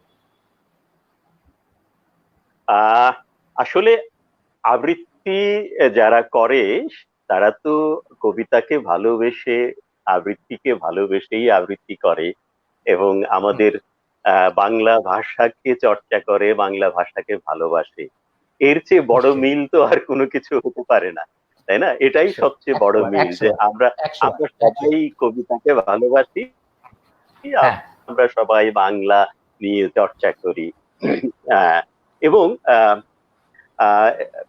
এই এই আর আসলে অমিল তেমন খুব একটা বেশি নেই, তবে কিছু বিষয় হচ্ছে কি যে পশ্চিমবঙ্গে যে আবৃত্তি চর্চাগুলি হয় সেখানেও দলগত আবৃত্তি চর্চা হয়, একক ভাবেও আবৃত্তি চর্চা হয়। কিন্তু পশ্চিমবঙ্গের দলগত চর্চার দিকটা যেটা হচ্ছে কি যে ওই পশ্চিমবঙ্গে যিনি দলনেতা তিনি পুরো দলে যারা আছে তাদেরকে আবৃত্তি শিক্ষা দেয়, তার শিক্ষাধীন বিভিন্ন ছাত্রছাত্রীরা থাকে। কিন্তু বাংলাদেশের আবৃত্তি চর্চাটা, দলগত চর্চাটা একটা সমন্বিত চর্চা। মানে এখানে আসলে তেমন কোনো শিক্ষক অথবা তার অধীনে প্রশিক্ষণার্থী সেভাবে নয়। যারা আবৃত্তি শিখছে অথবা চর্চা করছে তারা হয়তো বিভিন্ন সংগঠনের অধীনেই চর্চাটা করছে। একক কোনো ব্যক্তির, একক কোনো প্রশিক্ষকের অথবা একক কোনো গুরুর আধিক্য বা গুরুর কোনো তত্ত্বাবধান বাংলাদেশের আবৃত্তিতে তেমন একটা চোখে পড়ে না।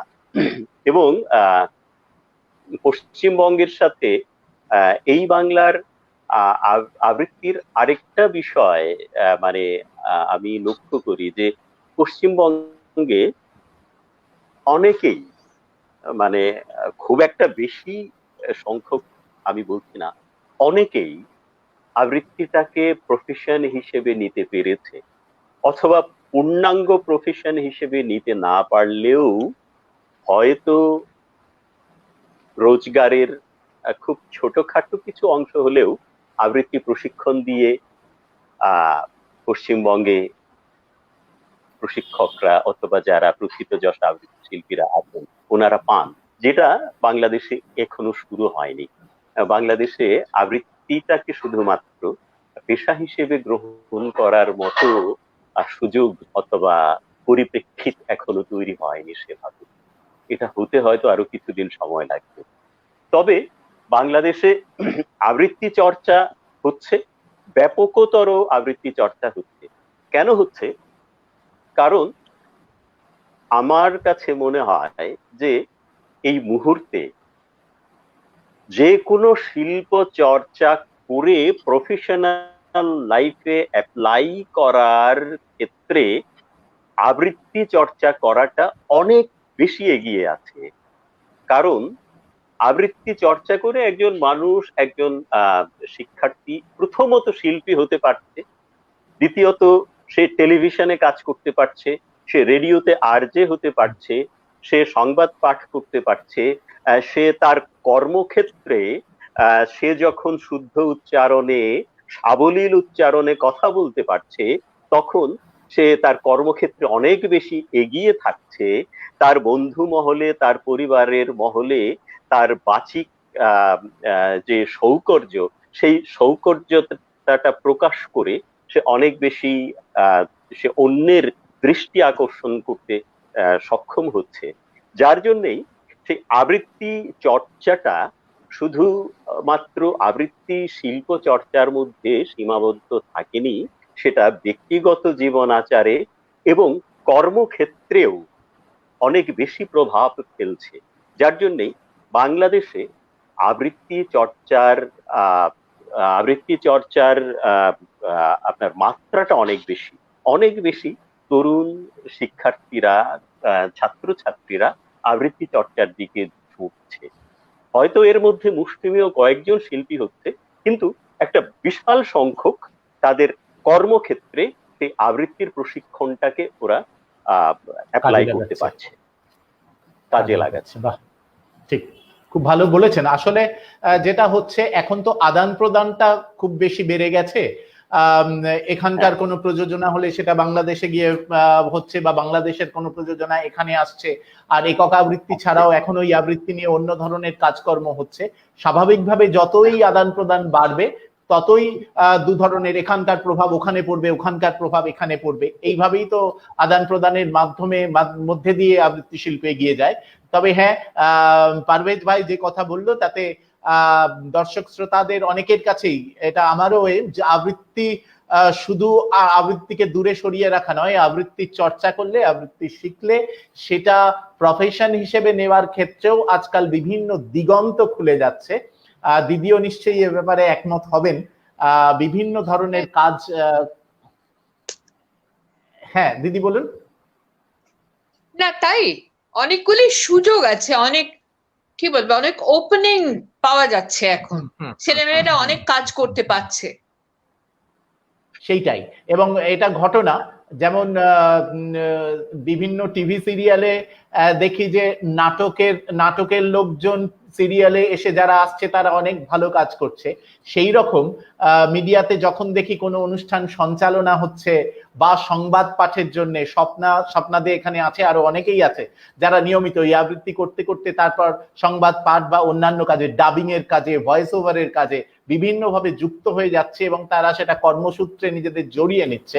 স্বাভাবিকভাবে আবৃত্তিকে আর দূরে সরিয়ে রাখা নেই। মানে অনেকেই, মানে অভিভাবকরাও অনেকে হন তো যে আবৃত্তি শিখে কি হবে, তার চেয়ে ডাক্তার হও, ইঞ্জিনিয়ার হও, চাকরি করো একটা ভালো। সুতরাং সঙ্গে সঙ্গে আবৃত্তির চর্চাটা যদি আমরা রাখি তাহলে সেটা কর্মক্ষেত্রে যেমন, এবং এটা তো ঘটনাই, যদি কর্মক্ষেত্র সরিয়েও রাখি, আমার কর্মক্ষেত্রে ডাইরেক্ট না হলেও আবৃত্তির শিক্ষা কর্মজীবনে আমায় অন্যান্য ভীষণভাবে প্রভাবিত করে, অন্যদের থেকে এগিয়ে থাকতে সাহায্য করে। কারণ ওই বাচন, কথা বলার ভঙ্গি বা ইত্যাদি ব্যাপারে তো অনেক বেশি সহায়ক হয়। আর আমরা প্রায় 1 ঘন্টা 43 মিনিট হয়ে গেছে, সুতরাং আমরা শেষের দিকে আসব। আমি বরং রঞ্জনের কাছে চলে যাই।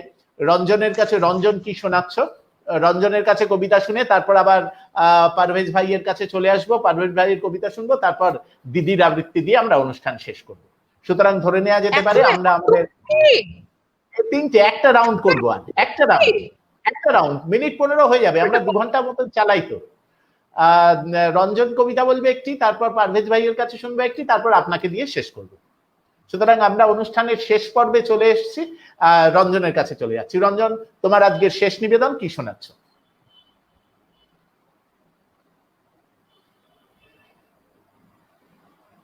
দাঁড়াও তো,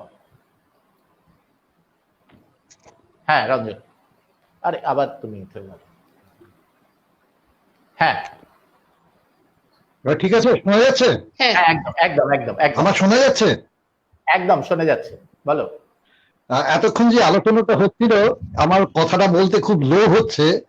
অমিয়দাও কিন্তু প্রথমে আমাকে এই কথাটাই বলেছিলেন, তুমি হয়তো শিল্পী হবে না, কিন্তু তোমার জীবনে, তোমার প্রাত্যহিক জীবনে এই কথা বলা, এই আবৃত্তির মধ্যে থাকা, কবিতার মধ্যে থাকাটা তোমার জীবনে একটা অন্যরকম মানে নিয়ে আসবে।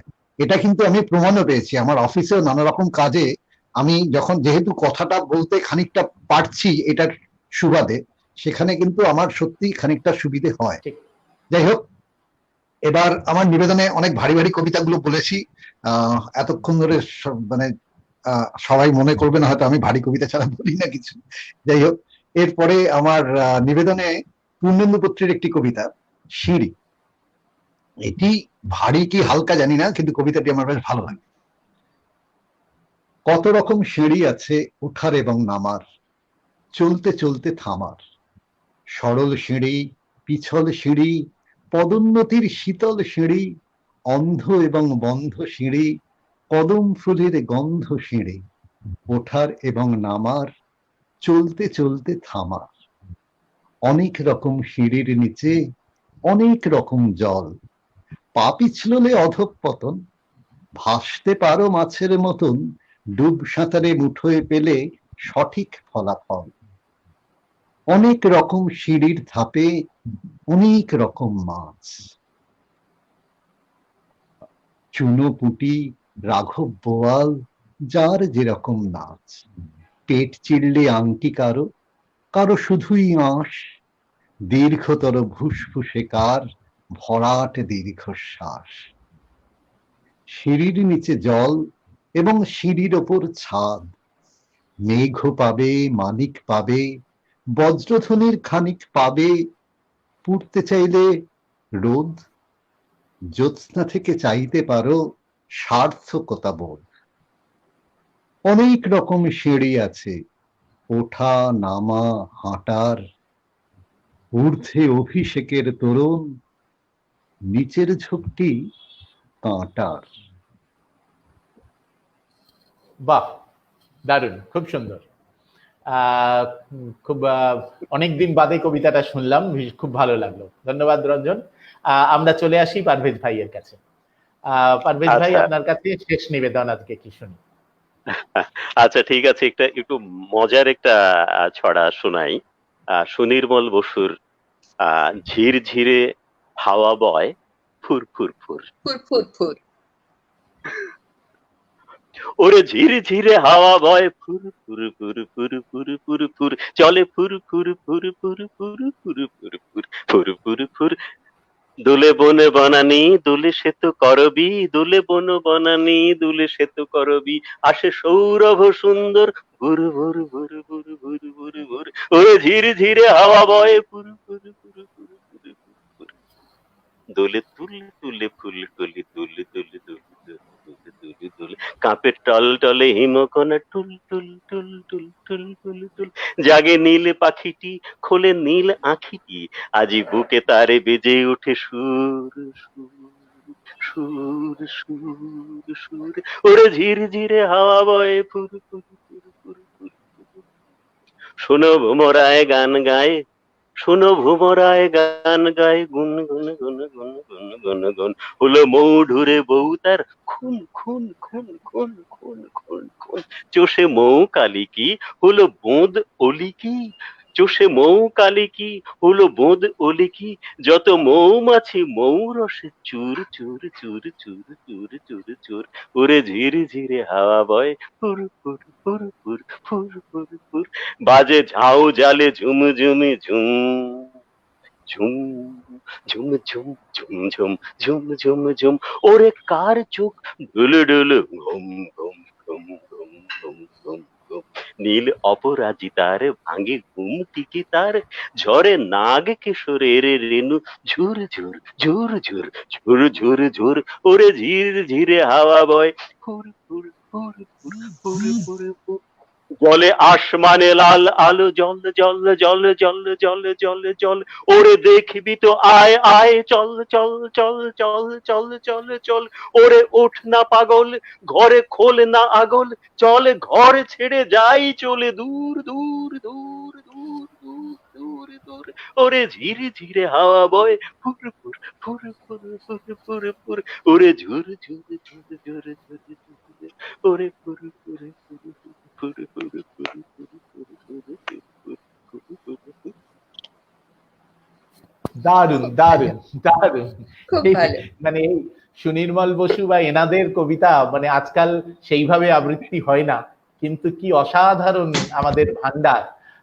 ধন্যবাদ, অনেক ভীষণ ভালো একটা কবিতা দিয়ে আপনার নিবেদন শেষ করলেন। আমাদের তাও শোনার রেশ থেকে গেল এখনো, ভবিষ্যতে আবার যদি কখনো সুযোগ হয় আপনাকে আবার নিয়ে আসবো, আর তারপর মঞ্চ যদি আমরা করতে পারি সেটা তো অন্য কথাই, ভবিষ্যৎ বলবে। আমরা চলে আসি আমাদের একদম আজকের শেষ নিবেদনে দিদির কাছে। দিদির আবৃত্তি শুনতে শুনতে শুনে আমরা শেষ করবো অনুষ্ঠান। দিদি, আমি যে কবিতাটা বলবো সেটা খুব ছোট্ট একটা কবিতা। তার আগে এই যে আমাদের আলোচনা হচ্ছিল না যে কর্মজীবনে অনেক সুবিধা হয়, তা আমি যে সুবিধাটা পেয়েছি ওটা একটু বলি।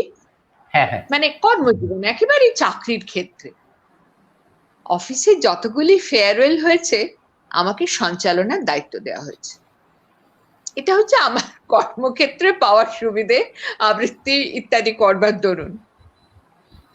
আচ্ছা, এই অভিজ্ঞতাটা দিদি আমারও হয়েছে। এই অভিজ্ঞতা, আর আমাদের ওই ব্যাংকে তো রিটায়ারমেন্ট লেগেই আছে, এবং শুধু আমার ব্রাঞ্চে নয়, বিভিন্ন ব্রাঞ্চে যেখানে যেখানে যা হয় ওই আমাকে, আমি হয়তো তাকে সেইভাবে তার সঙ্গে পরিচিতও নই, কিন্তু আমাকে বলছে যে তোমাকে করতে হবে। আমি তো জানি না ওনার সম্পর্কে কিছু, কোনোদিন কাজ করিনি, ওই কিছু ইনফরমেশন দিয়ে দেওয়া হলো আপনি করুন, আপনি না করলে হবে না।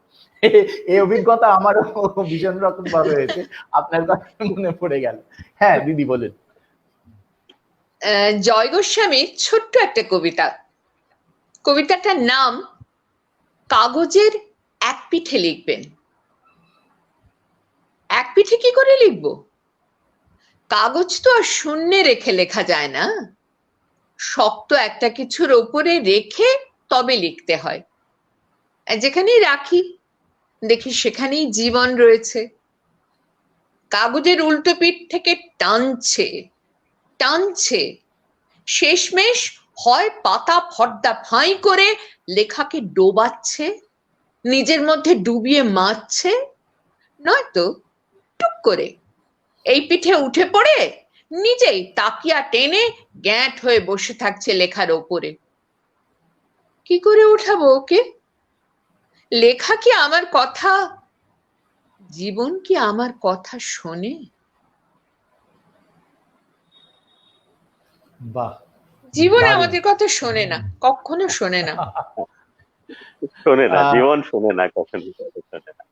আজকে মানে শেষটাও তো অসাধারণ হলো, আর যে সমস্ত কবিতা শুনতে মানে যে প্রথম থেকে যে অসাধারণ কিছু আবৃত্তির নিবেদন আমরা শুনলাম, সত্যি সত্যি মন ভরে গেল। নিশ্চয়ই শ্রোতাদেরও তাই অভিমত।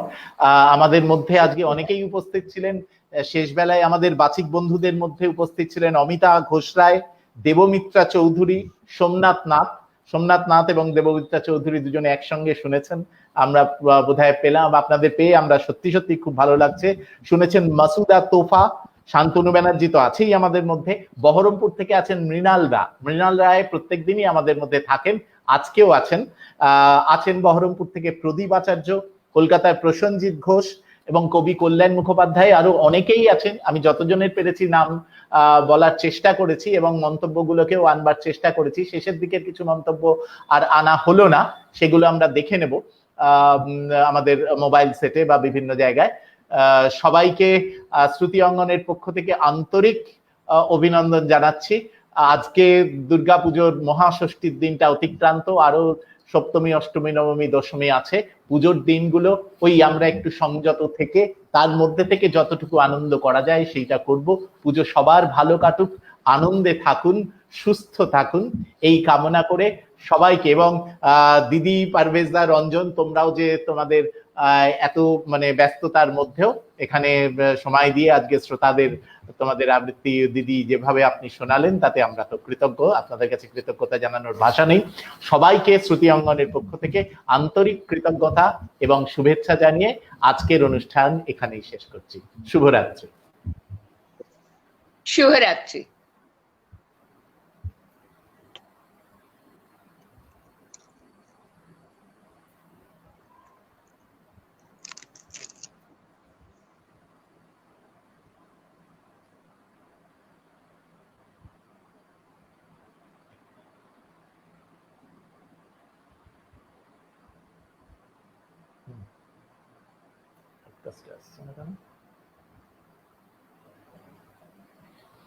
ঠিক আছে।